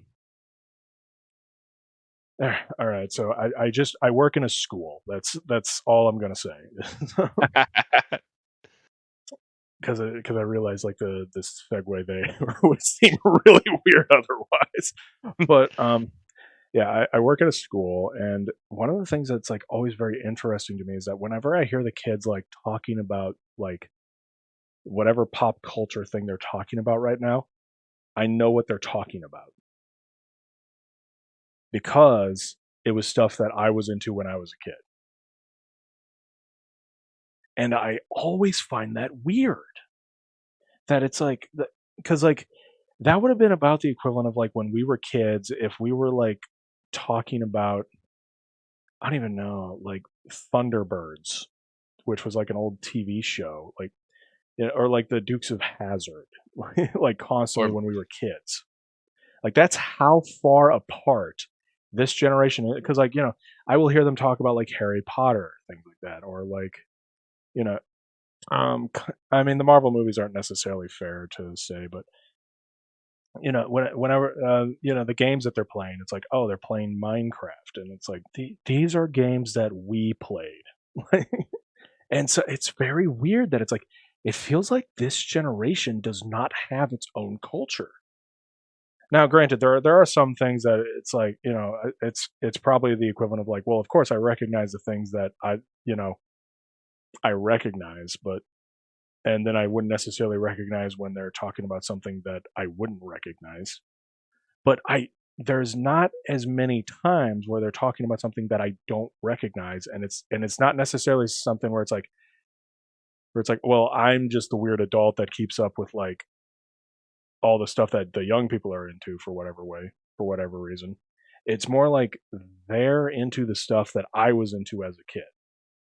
yeah, it's like it definitely feels like we're starting to loop back around. Like I don't I even feel know. like that happened in almost every generation where where retro becomes cool again, I and don't it's even. intermittent in our cult in the new stuff that's coming out. Yeah, I don't even know if it's that because like even if you because like the only example that I could think of is like Star Wars, um, like looping around when we were kids. But it's like how many things that were like from our parents' generation that like we you know were obsessed over. Like the stuff that they would obsess about, we would also obsess about. I guarantee you, it was like less than 10% of like the stuff that was coming out at the time. But I feel now like a lot of that would have to be like clothing, maybe some music. I mean, yeah, there's that stuff. But it's like but it's like nowadays, and I mean, like maybe Looney Tunes to some extent, but The Boomerang channel on Cartoon Network. right, like that kind of stuff. But like nowadays, it's like all of it is. It's still like and I don't know. I just always find it weird. Right, which I get you. I get where you're coming from there. It's Yeah, because it's not quite like when we were kids, where it's like, oh yeah, there's like this nice little like Looney Tunes show or whatever. It's like, and so there's like a couple of things that it's like, yeah, our parents also enjoyed when they were kids. It is like a vast majority of their content of the current generation's content is our content. yeah, which and I got you see a lot of like we talked about like the Harry Potter, Pokemon, Lord of the Rings. I like how you just said Um, Pokemon. yeah, well, I mean, I had to keep it relevant. Yeah, I get it. Like I think what I else. think that was a Gen 3 thing because I do remember I was watching the series and like they were saying Pokemon in that show a lot. I was like, wait a minute, what? Yeah, I think a lot of those like there are some things that and it happens in every generation that kind of transcend their generation. Mhm. The MCU is one of them. Yeah, Certain comic book superheroes. And it's like I don't know, I feel like a lot of the games now, like trying to loop it back a little bit, like games here now we're kind of seeing like are we trying to grab that? Like can we has this re-enter? Because there are a lot of memes about Tamagotchi stuff. Oh yeah. Like who Well, knows? Maybe if this takes off, we'll see Animal Crossing Neopets edition. yeah, who knows? Um, so yeah. Anyways, that's my extended thoughts on Tamagotchi life. So weird.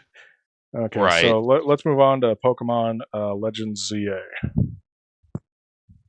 Available late 2025. That's interesting.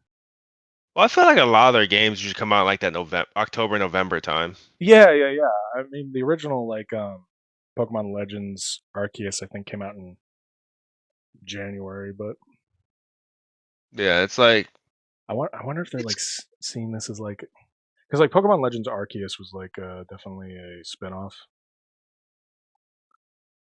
yeah, it's like and with this right here, like it's cool. It was a nice trailer. Definitely get to see more gameplay, getting to see and like, oh okay, there are gonna be trainer battles. Here's how it's weird how they kept mentioning it as aura changes at night, Mm-hmm. which almost makes it seem a bit more sinister, I feel. Well, yes and no. Like one of the things I completely forgot about until I was like, what? Hearing them say that was that like both Xerneas and Yveltal were like the aura Pokemon because like one was like the aura of life and the other was like the aura of destruction. Yeah. And then I believe Zygarde's main thing was like he was like the aura of neutrality.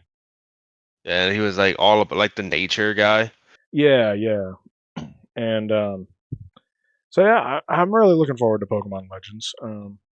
Yeah, I feel like this was really cool. I feel like it didn't really show us much, like especially like what I've heard in a lot of rumors. And I feel like in a lot of those rumors, people agree it's like pretty much everything in the kitchen sink is a rumor at this point. Right. I mean, we know that it's going to take place only in Lumio City, which is an interesting choice.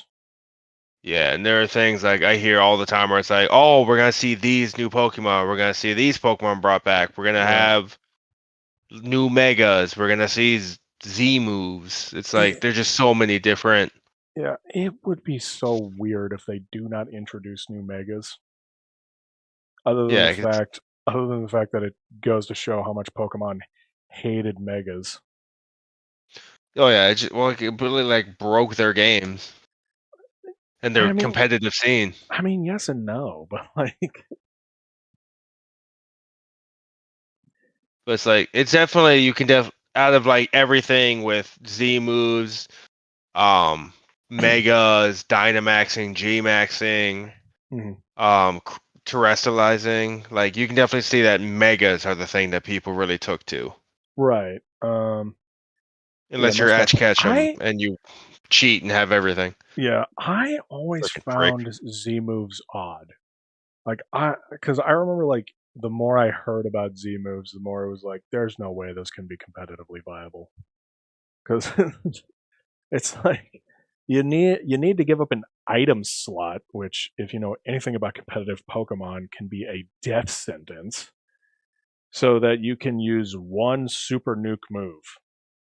Yeah, it's like with the way that in competitive you stat boosts and everything, it's like, is it by the time you're ready to fire it off, does it matter? Right, and that's all that item does. Like, it doesn't increase, like, your the attack of that type. So I always found Z moves to be weird, and like, as compared to like Mega Evolutions. Yeah, it's like you get that one Pokemon becomes super, Yeah. and you can use them throughout. You can strategize around them. Yeah. And one thing I do love about Z moves though is how it turns like a basic move like tackle into an earth-shattering move of absolute devastation and carnage. Right. And those are cool, but it was like, I don't know, I always thought of Z moves as like, eh, either they immediately KO the opponent or there's no point. And that's just the way that I stare. I'm a very like all or nothing kind of guy. So when something can survive a Z move, it's like, well, okay then. It's like, well, this battle's a wash. Yeah, pretty much. Oh. And I I think get that there probably are some clutch moments where like a Z move would be able to like do enough damage, and maybe that is worth giving up an entire item slot for it. But it's like, I just always could not believe that because it does sound like they actually did have competitive play, but every time I heard more and more about Z moves, I was like, oh, so they suck. yeah, and then Dynamaxing is cool. I actually never liked Dynamaxing as a gimmick. I thought they were fun. I thought they were added like a unique, cool thing, especially to watch and kind of see. Mm-hmm. And then it's like, okay.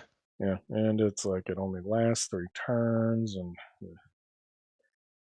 oftentimes Yeah, the Gigantamax forms are worse than the normal Dynamax forms, and yeah, it's like, oh, anyway, so yeah, it's very fascinating that it's like, because Legends Arceus definitely introduced new Pokemon. So it would be weird if Legends ZA doesn't. it's like they can even do what Arceus did and then introduce 5 or 6 of them. Yeah, I think they were mainly evolutions. Yeah, because you had Basculegion, Wordeer, Ursaluna, Cleavor, Yep. Overquill, and Enamorus. Yeah, and Enamorus was like the And newest Sneasler. one. Yeah. Yeah, it's like they threw one out there. It's like, that's fine. Like one truly new one, who even then was it truly new, but when linked Yeah, I mean, to a different trio. Yeah, I mean, it was kind of like a legendary that was linked to a different trio, and so It's not even linked to their trio. yeah, I am still kind of sad that it seems like they're skipping over Unova. Other than the fact that I don't want Pokemon, I don't want the current Pokemon team to be touching Unova the slightest. I guess I'm more as like, I guess like to me, I'm not as picky with. I get they could always be doing more, and like they could make Pokemon the new Breath of the Wild esque type thing if they really applied themselves. Well, and I mean, I'm somebody who's like a staunch defender of Pokemon Scarlet and Violet. Like I completely see the flaws in that game, but like, and Pokemon Legends Arceus as well. And the reason I say Arceus is because that's how they say it in the anime. I know there are some people who are like, oh, it's Arceus. It's like, don't ever. Yeah, yeah. So that's why I say Arceus. It's actually like Arceus or something like that, but yeah. But anyways, This is definitely. I don't know. I really enjoyed Sword and Shield. I thought they were incredible. I my feel I was just very disappointed with Sword and Shield because I expected more from them. And like I was just kind of like hoping for more from Sword and Shield. And so what I got from Sword and Shield felt very like underwhelming. I will say that to this day, like, because like I think like what I wanted from Sword and Shield was for it to be like Scarlet and Violet, but then it wasn't, and then it was just like more the same from Pokemon, which it felt really stale by like Sword and Shield Yeah. to me, and especially when it's like the wild air, like if you completely ignore the wild area in Sword and Shield offers nothing new. Yeah, but I definitely feel like At least from like playing from like the beginning of the game to the end of the game. yeah, but I feel like that in a whole is just Pokemon nowadays. Yeah, Hell, even not just nowadays, I would say like even not just like nowadays, even going back to like honestly, like I'd say even starting like Ruby Sapphire until like we had a couple flashes of brilliance, like with Battle mm. Frontier. But I feel like a lot of those games just kind of did that same thing. They just didn't offer a lot. Right. Well, and I hear what you're saying, but like, because I would agree, because I actually don't like Ruby and Sapphire, in a bizarre twist of fate. Because for me, they always felt like downgrades from Gold and Silver, Yeah. and it was like the first time that Pokemon ever really downgraded in a generation. But I felt like if you ignore Gold and Silver, the run from like Ruby and Sapphire all the way up to like Heart Gold and Soul Silver, Pokemon was constantly improving itself. Yeah, and then we got into a thing of remakes. Unova did really good with the Black City and or White City and Black Forest or White Yeah, Forest, Black City. yeah, White Forest, Black City. Yeah, it's like those were cool concepts, but it's like that was just one thing at the end of the game, Yep. pretty much. And it's like Well, and like Black and White had really intricate stories. Like, so probably the best stories that Pokemon will ever see. So right. It's like I feel like in like Sword and Shield, like the rivalry you had with Hop was great because it's like I did like they're less. What? Go on. I did like the rivalry with Hop. Yeah, He definitely. was I a feel like lot better than Hal. yeah, I feel like at that point, Pokemon. Obviously, we had some of it with N and Geistis or Geist, Getsus. whatever. Getsis, and Mm. like these people actually felt like three-dimensional characters. Yep. Like Leon, Sonia, like Yes. it, Yep. like BD even. Like they felt like actual people. Outside, and then you had Sun and Moon, where I didn't care about any of them. Yeah. I liked aspects of Sun and Moon. It's to this day, Yeah. I still my first playthrough of Sun and Moon. I remember leaving it just being like, "Wow, that was a really great experience." And when and I even recognized like some of the tutorial hold hand holding things of Sun and Moon, Yeah. but like trying to go back to those games is just impossible. Like for a while there, for me, it always felt like it was something like Ruby and Sapphire for the longest time were like the worst Pokemon games for me.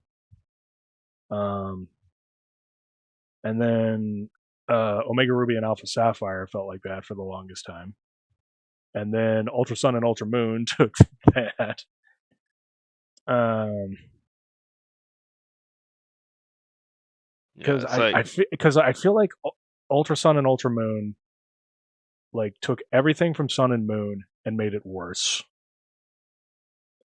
Because one of the things that we had been like that we had thought was going to happen in Generation 6 was that like the professor of that generation was going to be like the champion, which would have been like an interesting twist for the first time to have like a professor be the champion.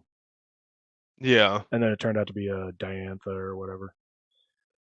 A character who didn't mean anything until like the end, pretty much. Well, not even the end. Like she shows up like once in a cafe, and then it's like, oh, I'm also the champion, and it's like, oh, okay. And then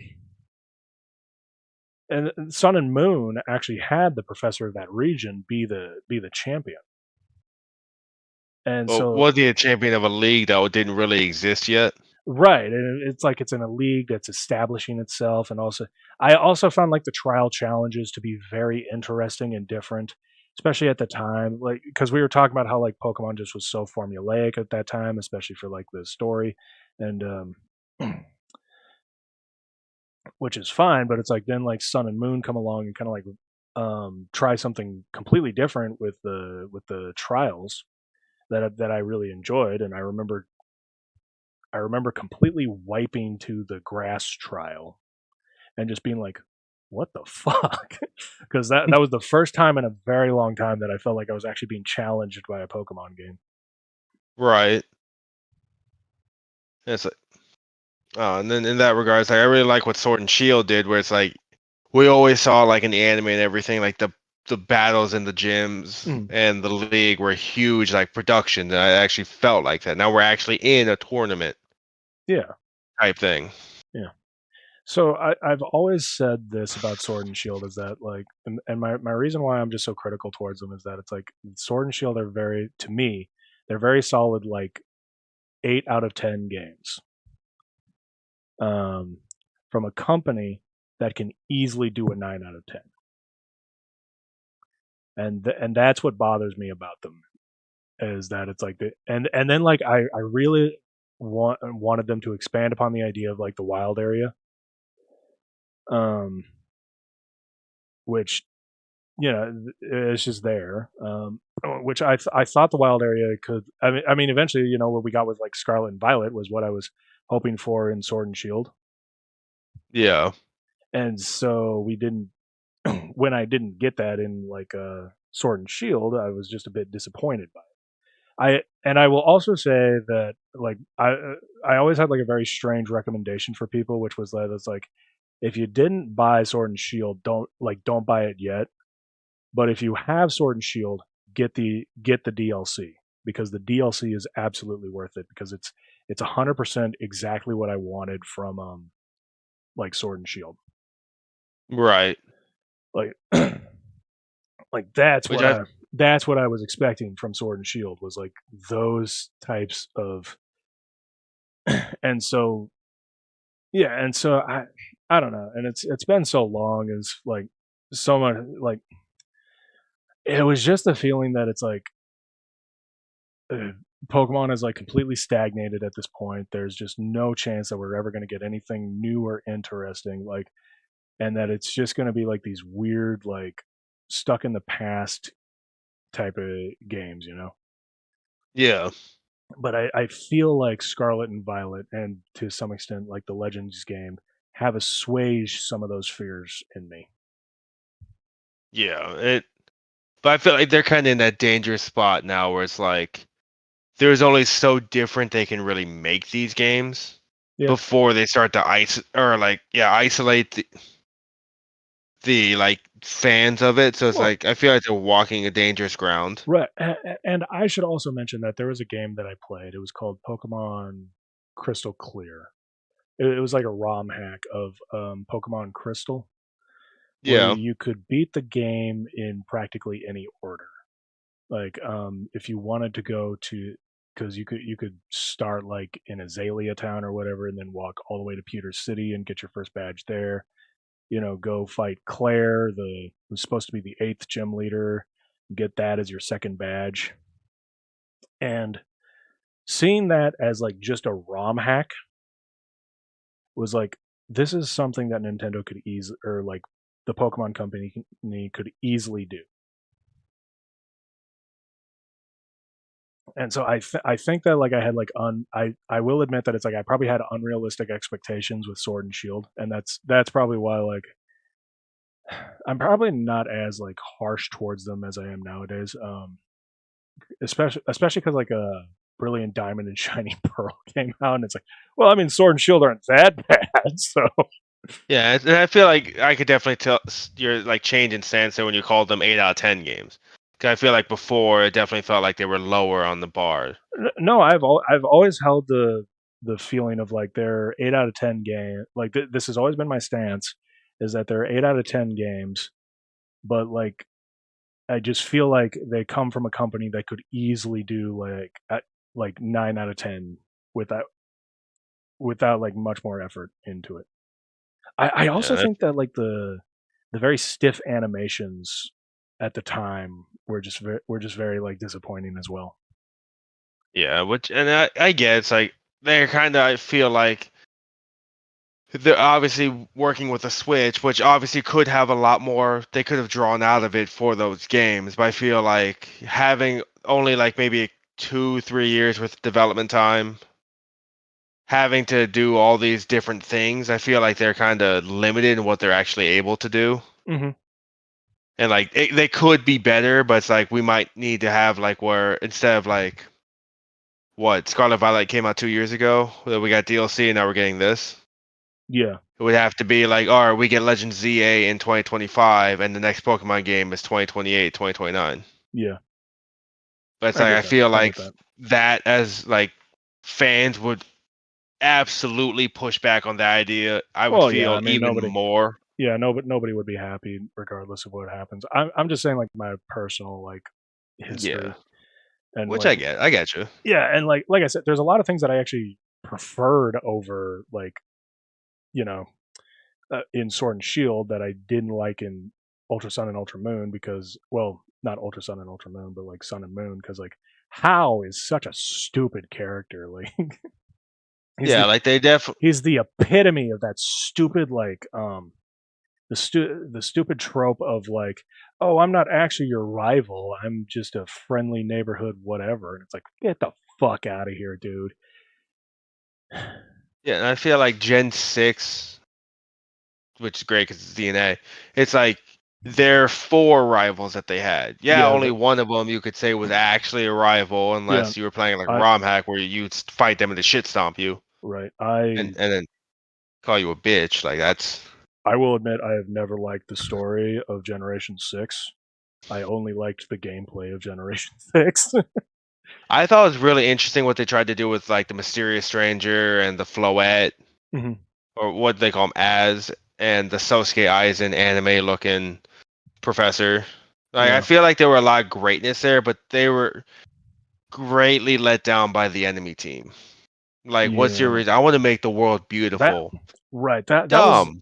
That was the thing I really liked in Sun and Moon was that like they introduced Team Skull, which by that point in time it's like okay, here's another like Team Rocket ripoff or whatever. Like here, these are gonna be the bad guys, but no, they were not the bad guys. They were the just kind of uh, there. yeah, the Aether Foundation was the bad guys, Yeah. and I thought that was very cool. Simple, don't get me wrong, but it's like what they actually changed up the formula, Yeah, and I feel like one thing that like and that might be like another. I do remember like not liking Team Yell because of that, because I thought like compared to like Team Skull with like the Aether team's whole motivation, I thought that was really stupid. yeah, it's like Uh, you're just here to root on your team your like leader's sister. yeah, It's and then like the main bad guy of Sword and Shield, his whole motivation has always seemed so incredibly stupid to me. I saw like something online where it's like there was such an easy fix they could have had, they just didn't. It's like, oh, we're gonna run into an energy crisis 1,000 years. Make it 5 years. Yeah, yeah, Like 100%. if you Because would like, have changed it right there, all of a sudden now it's like it's making sense. This guy needs to do it, or we're screwed. Instead of like, yeah, if I don't do it, my great great great great great great great great granddaughter she's might gonna have be to worry yeah, about it. she's gonna be messed up, man.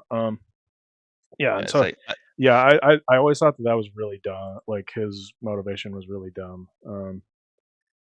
And yeah, it's like if they would have just made that small change, it could infinitely increased it. and if I remember correctly, there was a lot of like story beats that happened off screen with not your character doing them. Yeah. That I also thought was kind of lame. Which, and I will say, like, I kind of liked it because it made it feel like, oh my god, I'm in an actual world. Like, there these other characters in this world mean something. It's not just Yeah, I get that. like your character. Like, Because to be fair, this is building up like Leon, but they did like Leon to be like this amazing, you know, trainer that you eventually beat as the champion, which I do like Leon. I do like that stuff. Like I said, I don't necessarily hate Sword and Shield. I just wanted more from it. yeah, And then I got the more from it with Scarlet and Violet. So I yeah. I feel almost like guarantee that if I were to play Sword and Shield nowadays, I would probably like be like, yeah, this is a fun game. yeah, I feel like with Scarlet and Violet, like, I feel like Game Freak, for the most part, does a great job of like, kind of learning about like what they learned from Legend Arceus, or what they learned from Sword and Shield. They could translate to Arceus, which they could translate to Scarlet and Violet, which they're now Yeah. going to translate to ZNA. It's Yeah, like they really kind they're of do. working. Yeah, like every time they kind of like have to do like a soft reset, they have to like almost relearn how to make games, and it feels like they're building up to another like really great Pokemon game. Yeah, it's like the characters in that I actually cared about them. Like, obviously, I thought it was kind of dumb where all Team Star is just school outcasts. It was like, how are your outcasts half the freaking school? Yeah, yeah, the whole Why they're bullying Yeah, it's like they're subplot 80-year-old where the students bullies along are with bullying. 4-year-old students. Yeah, where the Yeah, it's bullies are like formerly bullies, which is such a stupid trope. But anyways, yeah, like if they would have just if they could have reworked the Team Star part, like it's like I feel like they were just it was the story was beautiful. Like one of the the greatest things I had was like after you had like the beautiful like anime ending type thing was Ed Sheeran just shredding that end credits. Like, yeah, that was such a bizarre moment. I remember yeah, that. yeah, because I remember seeing that music video before. I'm like, oh, that's cool. He did a collaboration. Then at the end, when I beat Oh the game, man, it's like well, Ed it's kind Sheeran. of I'm like like, what? that's kind of like hearing that Toby Fox had did like music for Sword and Shield, and it turned out that it was only in the fucking Battle Tower. Yeah, it's like I felt like okay, now more than ever before in Pokemon, I feel like oh my god, I played like a complete actual story game, not a maybe people are talking about me. I'm just gonna mash A until I can have my rat fight that god and win. Yeah, I'll be honest. If the next Pokemon game, like whatever the next, if it's just like Scarlet and Violet, but like with most of the kinks ironed out, and like some type of battle facility, even if it's just the battle tower, it's probably going to be one of the best games. Yeah, it's like I more than anything, I just hope that the whole we're only gonna be in the city like they can justify it. Yeah, Because they started taking steps here, but it's also like, oh, here's some wild areas. It's like a park in the middle of the city. It's like, okay, why are there this many different variety of Pokemon sitting in this pond? Well, you see here, this is a pond wild area, and over here we have a desert wild area, and over here we have a spooky graveyard wild area. Yeah, it's like, why is a Karagarok in the pond? He'll die. And there's a Flabebe in the graveyard. It's like, to me, it's like justify a little bit. Like that's kind of why I brought up that aura thing earlier. It's like, okay, is something more sinister happening? Because I mean, if it's not, it's just this is battle. This is Fight Club. It's like, okay, that's feels like a missed opportunity. Like I'm starting to see the vision, but it's like piece it together for me. Give me something. Mm-hmm. But anyway, we should probably move on. Yeah, we should probably move on since we're like probably 2 hours into this at this point. Rhythm Heaven, which is gonna be Seth's new favorite game, is if I can get it on the buff guy. Yeah, the buff guy. There we go. Close enough. Yeah, I want to imagine that's his spirit animal right there. That is 100% Seth's spirit animal. Or like I'm gonna send him a link with like this moment. Just no. I want you to know that no next time context. we hang out, you see me staring off in the distance. This is where I'm at. Yeah, I'm on that beach. with some like shadowy or like a spectral Japanese guy in the background. Yeah, that's business Zach or business Tay, and then that's party Tay right there, just flexing with the seagull on the Yeah. beach ball. Yeah. Like I don't know, but So yeah, it's Rhythm Heaven I know is like an old, I believe 3DS series. So it's interesting that it's coming back. yeah. And to me, it's like okay, this might be like a phone game type Yeah, feel. I get that feel. I 100% Like get that feel. like it's not gonna grab me honestly. Like I don't feel like It's, to me it might if we ever play anything like this, it might be like how we did for what was it Puyo Puyo Tetris, where it's yeah, like we we maybe just play the played that demo. demo forever. Yeah, it's like we might do that, but other than that, I don't feel like they'll ever. And none of our friends are gonna buy this. I'm never gonna be like, you know what Yeah. I need right now? Give me some Rhythm Heaven. It's like no. I feel like it was WarioWare Get It Together is about the only one of these like micro game esque games that I'm ever gonna get. Yeah, and this unfortunately this feels like another one of those games where it's like it's not gonna grab me, and I'm honestly probably gonna forget about it after this, Honestly, which yeah. sucks. Once this video ends, Yeah, it's like and honestly, I don't want that to be a disservice to anyone who loves this game yeah, series, anyone who worked on it. Like honestly, kudos to you guys. yeah. You guys are incredible, and I want people to like what they like. But for me personally, I would be this honored to work on a game like this. yeah. But it's like I would I'm completely just not understand. interested in playing it. Yeah, it's like this would I would completely understand if this faded from 90% of people's minds. Yeah, 100%. I mean, it is cool that this is something that a lot of people like complain about is that like Nintendo makes franchises and then they just sort of like leave them in the dust. So it is cool to see like Nintendo dusting off some of these old franchises because Yeah, you know who knows, maybe some of those other older franchises that haven't been touched in a while, maybe we'll get to see more from yeah. Here's hoping I for the just feel custom like, robo.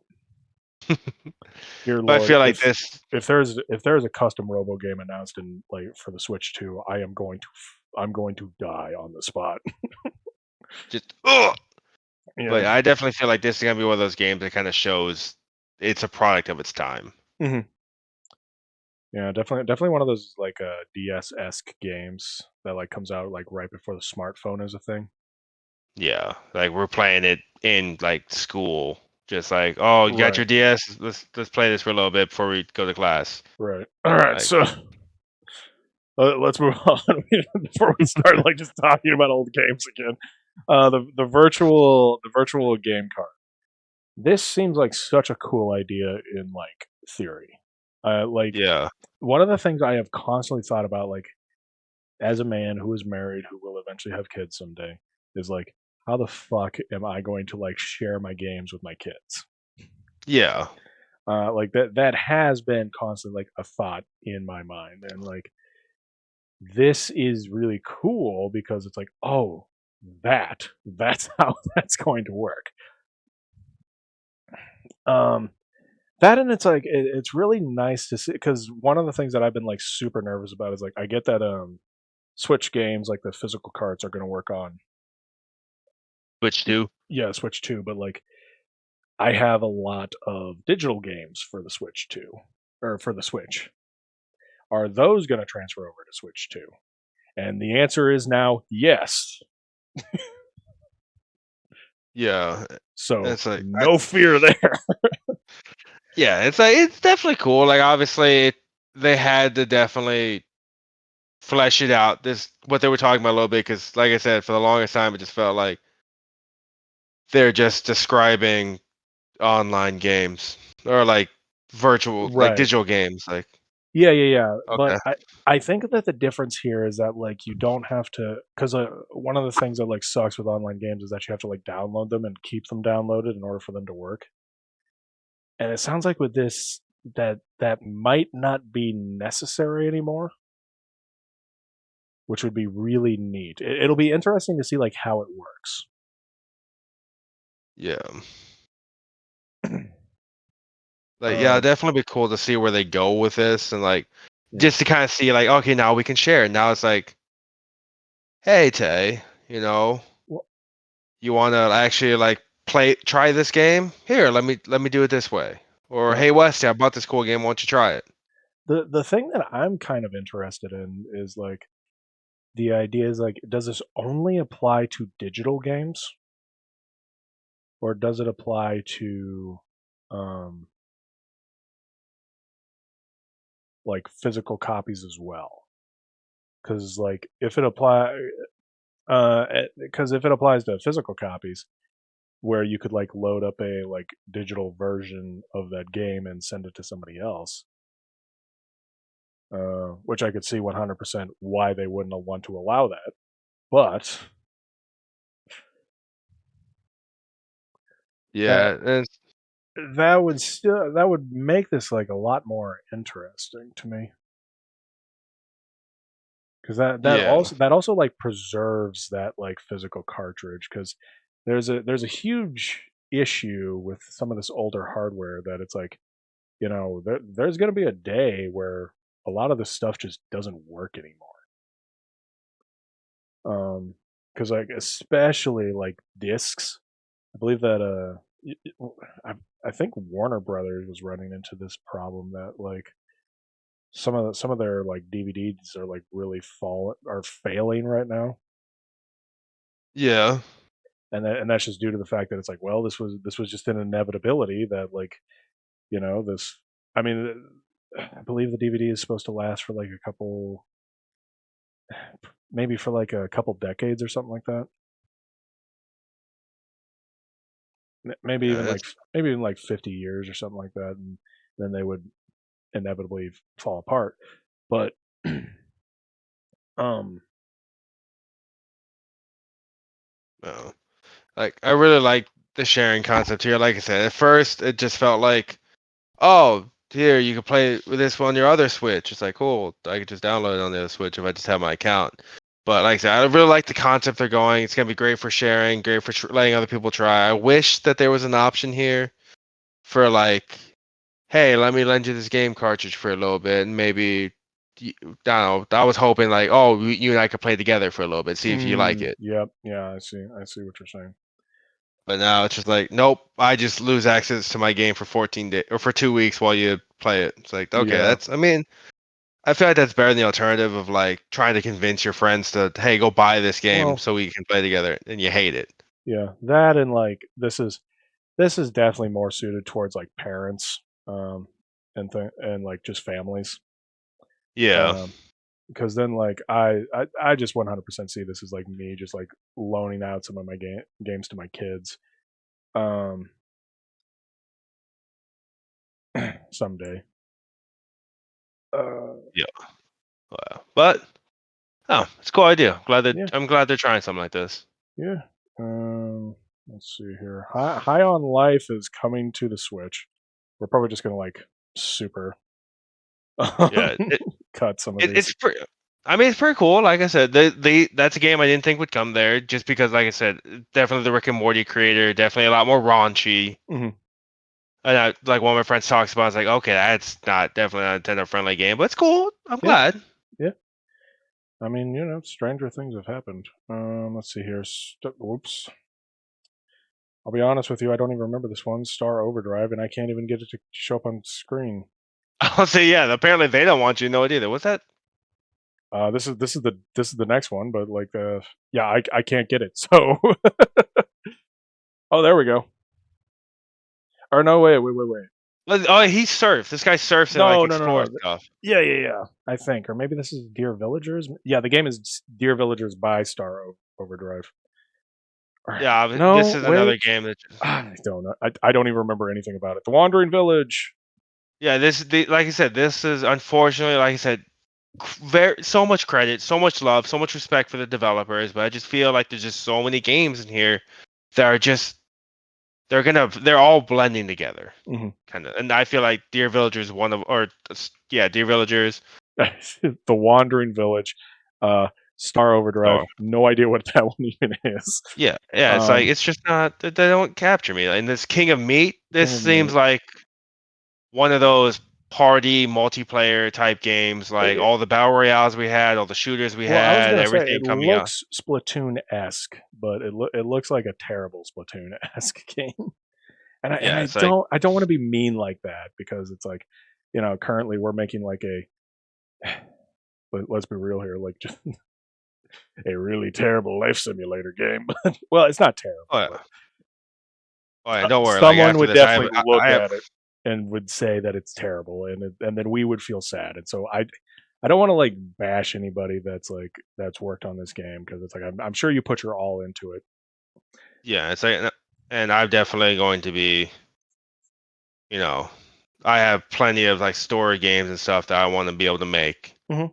and design and everything that are coming. But it's like, oh, it's just, and this, like I said, it just feels like this is kind of in an era where I remember like there are YouTubers I watch and Twitch streamers where it's like they play so many different like shooter party type games. It Mhm. just feels like it falls right in the middle of all of them. Yeah, Doesn't stand out in any particular way. It's just there. yeah, it almost looks like Arms to some extent as well. With like, it looks like he's like two different items there in his hands. But Yeah. Luz Lagoon, once again, I don't know. There was kind of like some exploration action game. Definitely, I don't know. Didn't. Yeah, it looks like there was like a Wii Sports Resort, and it had a airplane mode. I don't know if you remember that at all, but or if you ever played Wii Sports Resort. Yeah. And that game was actually really fun, but a game that came out in 2009, that was like one of like 32 different games that was on a single disc. Yeah. It just, I don't know. Especially, I feel like it's kind of telling where like Nintendo didn't what gave these like 10 seconds each. Well, you say that, but this next one is like, as I'm viewing it, Fantasy Life. If I can get it on screen. So there was a game that came out like in 2010s, like probably early 2010s. It was called Fantasy Life, and that game was so much fun. It was by the same people that made ironically enough, not to go down this rabbit hole, but they made Dragon Quest 8 at the very least.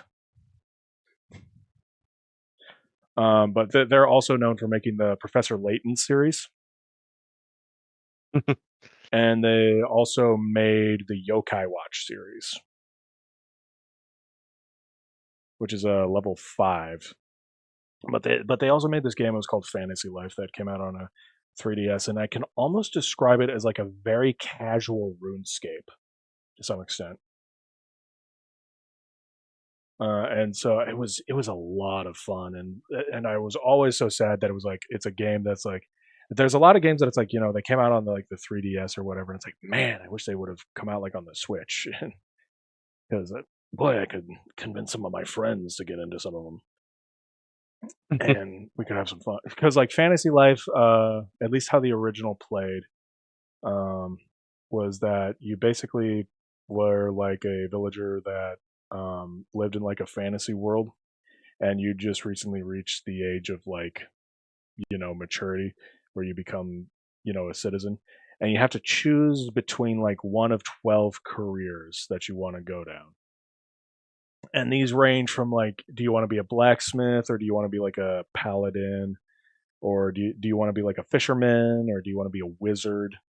And you can then like play through the game, fulfilling goals with this life that you have chosen. Right. And so I'm very surprised that they out of all these games that are like not given any time whatsoever, because it's like, okay, whatever. I'm surprised they did that to Fantasy Life, because I know it's not the biggest game in the world, but Definitely something worth it. Yeah, Like, it would be worth to talk about it, because there's a bit more to it than it's like. But I don't know. sucks, but I mean, I don't know if they're just kind of also banking on like, oh, like kind of like how you knew the game series or the game. Mhm. They're like, oh, well, maybe the people who are fans will like it, and maybe they thought like maybe anyone They, else just like, eh. to be fair to this game in particular, they did announce it like a long time ago.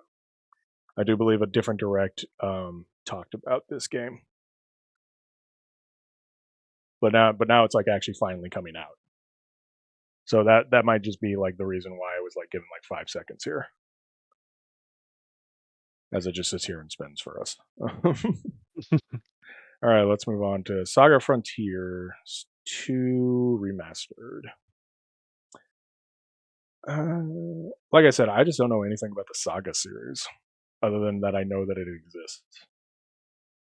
Yeah, it's like, I mean, it looks cool. It looks like it'd be a fun game, especially like if you're like a big like Chrono Trigger type fan.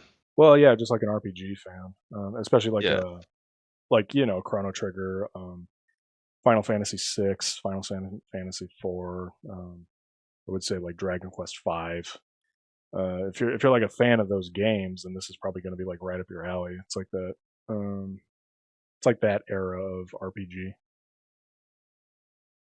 Yeah, it's like, I don't know. Outside of that, it's like, I don't know, really cool, but once again, probably not a game that I'm gonna play. Right, and I get that as well. I'm probably not going to play it either, just mainly because like I already have way too many of these types of games that I sink way too much hours into. I cannot afford another one. Because yeah, not to spoil anything, but for anybody that's made it like this far into it, I know that you and I have talked about doing like stupidly explained Final Fantasy, which is probably going to be like one of the ones we'll tackle here soon. Oh yeah. Yeah. Monument Valley and Monument Valley 2 and Monument Valley 3. Obviously, like, I mean, it looks like a fun game. I definitely like the kind of like the like I said, I don't remember what the art style or what that kind of art is called. I think it's cool. I mean, I don't know. Maybe I might play that one. That might actually be one of the ones I check out. I want to give it a shot too. Yeah, like I said, it reminds me of a mobile game that I will never be able to remember the name of at this point. But like I said, you were like a cube and you were like trying to get to like a checkpoint or whatever, and you were moving around on like isometric designs like this. And I remember like playing through that because like it was kind of like a puzzle game.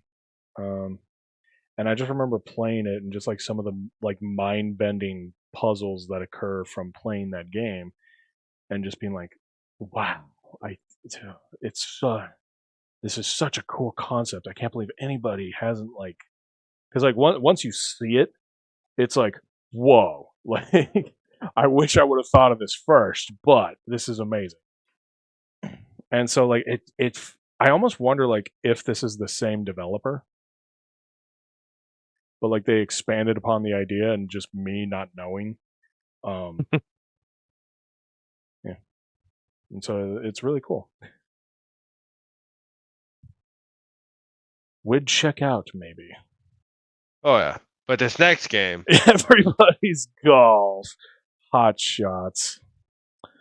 I kind of mentioned this, and like I once again I don't mean to be mean, but like there's this feel with some games, especially on the Switch, that it's like you didn't try to optimize this for the Switch.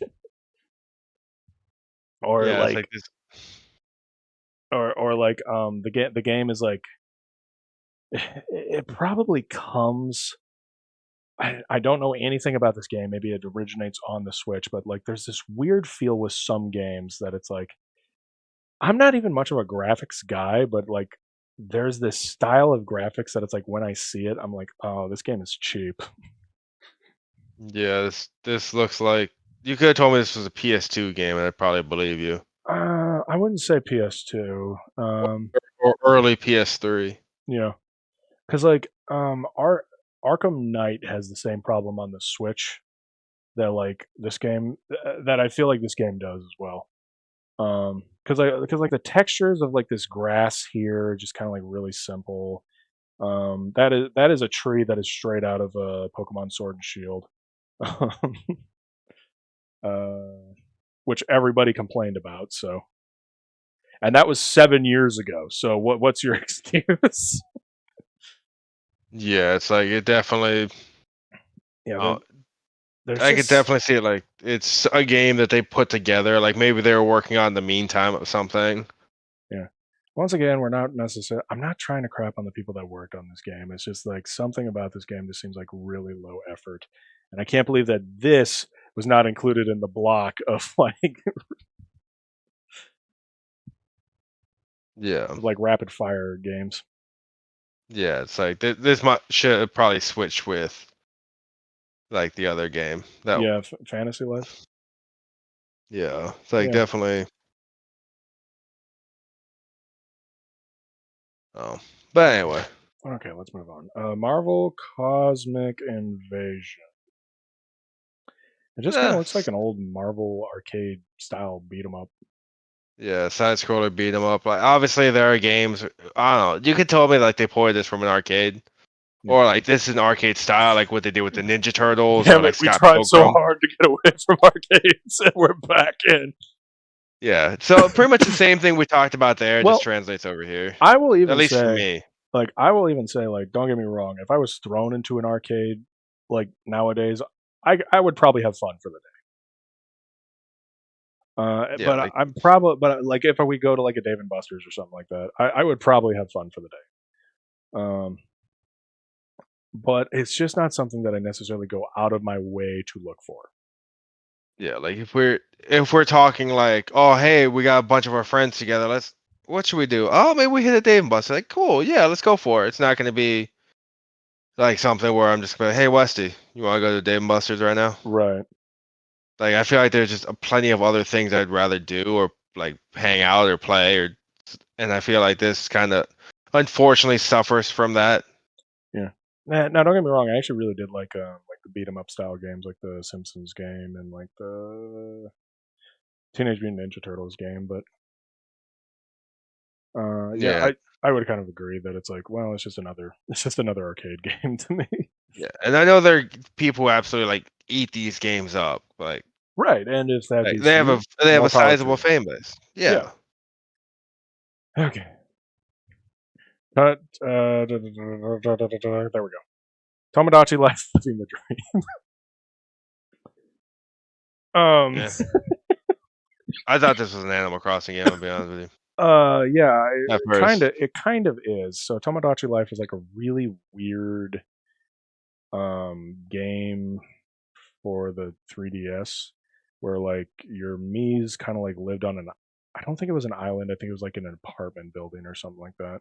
I could be wrong. I never had it. I just because it was weird. And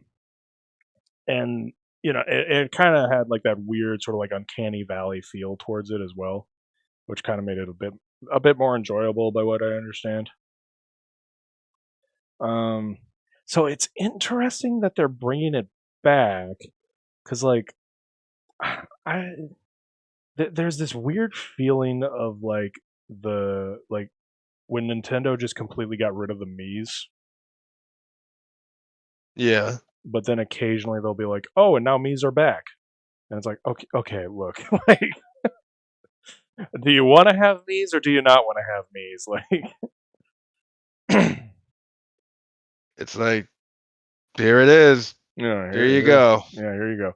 Once again, just pointing this out though, this is like another like old Nintendo quote unquote franchise that they are bringing back. So that is kind of neat. And like I said, it is just weird. Like this whole direct is just kind of weird because it's like the feeling of you know, yeah, of what is the point here? Why are we having a Nintendo Switch Direct like literally a week before the Switch 2 comes out? Yeah, like well, not comes out, but like there were a couple good games here, but the rest of them just feels like you could have just, had their own like, here's their announcement thing, and like Nintendo Online or the shop, or like just dropped them in the shop. Mhm. Or Nintendo Online. It's like, did we really need the direct to get there? Yeah. Okay, let's move on to the final thing, and then we'll get out of here. Nintendo Today. This seems interesting.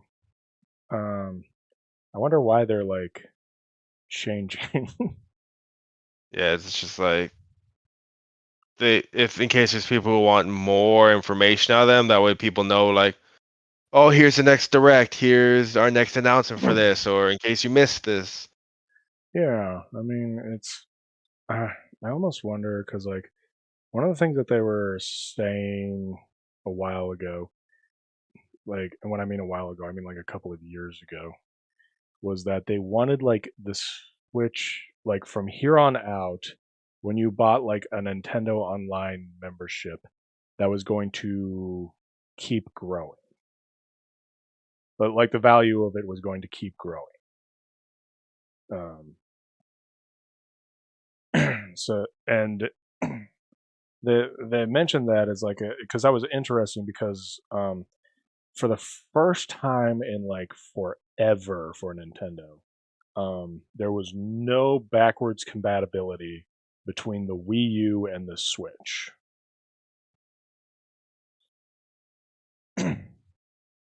Which was like Yeah, the first time that occurred since the Nintendo 64 swapped over to the GameCube.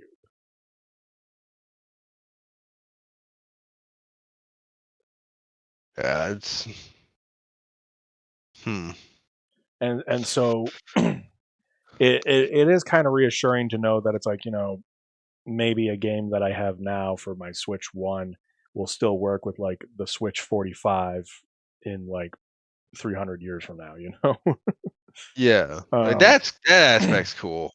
yeah, and so I wonder, and so the reason why I bring all that up, sorry, we're definitely getting like late in the night, and so like I'm probably getting loopy. The reason why I bring all that up is that I wonder if there's something more to this Nintendo Today thing that it's like they don't have it like set up yet, but this is like they're setting something up for the future. Yeah, which I mean it's cool. That'd be cool to kind of see where they're going with it. Mhm. But I I don't mean, know. I mean, Go on. I'm sorry. no, it's fine. I mean, it's interesting to see like Nintendo just taking like more of a step into the mobile market, especially after like years and years of like mobile seeming like a competitor to Nintendo's products. Although that was back when like the 3DS was the primary Nintendo platform. Right. Yeah. And it just I feel like this is kind of oh that this app thing, kind of whatever this is, like it seems cool. I don't feel like it's something I'm going to personally check out. Right. But I understand it's kind of use, and I feel like the people who do want this, I feel like it's going to be a big benefit for them. Right. Yeah, and so I mean, I'm probably going to download it right after I'm done with this video. Um, well, I don't know. There's a part of me that's just sitting here that's like, you know what? I don't. I'm gonna go check two things and see how horrible it is, and then if it's not that horrible, I might just upload the whole video Right. because I do not want to have to sit here and wait for it to like. Because for me to edit a video like this, I gotta like run it through a filter so that it works well in my editor, and I do not want to do that tonight. uh, so, anyways, yeah, I think that's the March 27th, 2025 Nintendo Direct, and our extensive thoughts on it. Oh yeah, that's why I know that's what people wanted. Like Mm-hmm. it was good. I'm glad that we kind of sat down, we got to experience it. Yeah. Definitely feel like there were aspects of it that you know I was significantly less interested in over others, but overall, I enjoyed it. Yeah, I did too. Well, for the next time, we'll see you guys again next week when we have to do this again. Oh yeah, with the Hopefully next same time. amount of rambling. Yeah, hopefully next time we won't ramble so much about arcade games. Goodbye, everybody. Let's see if I can't do this real quick.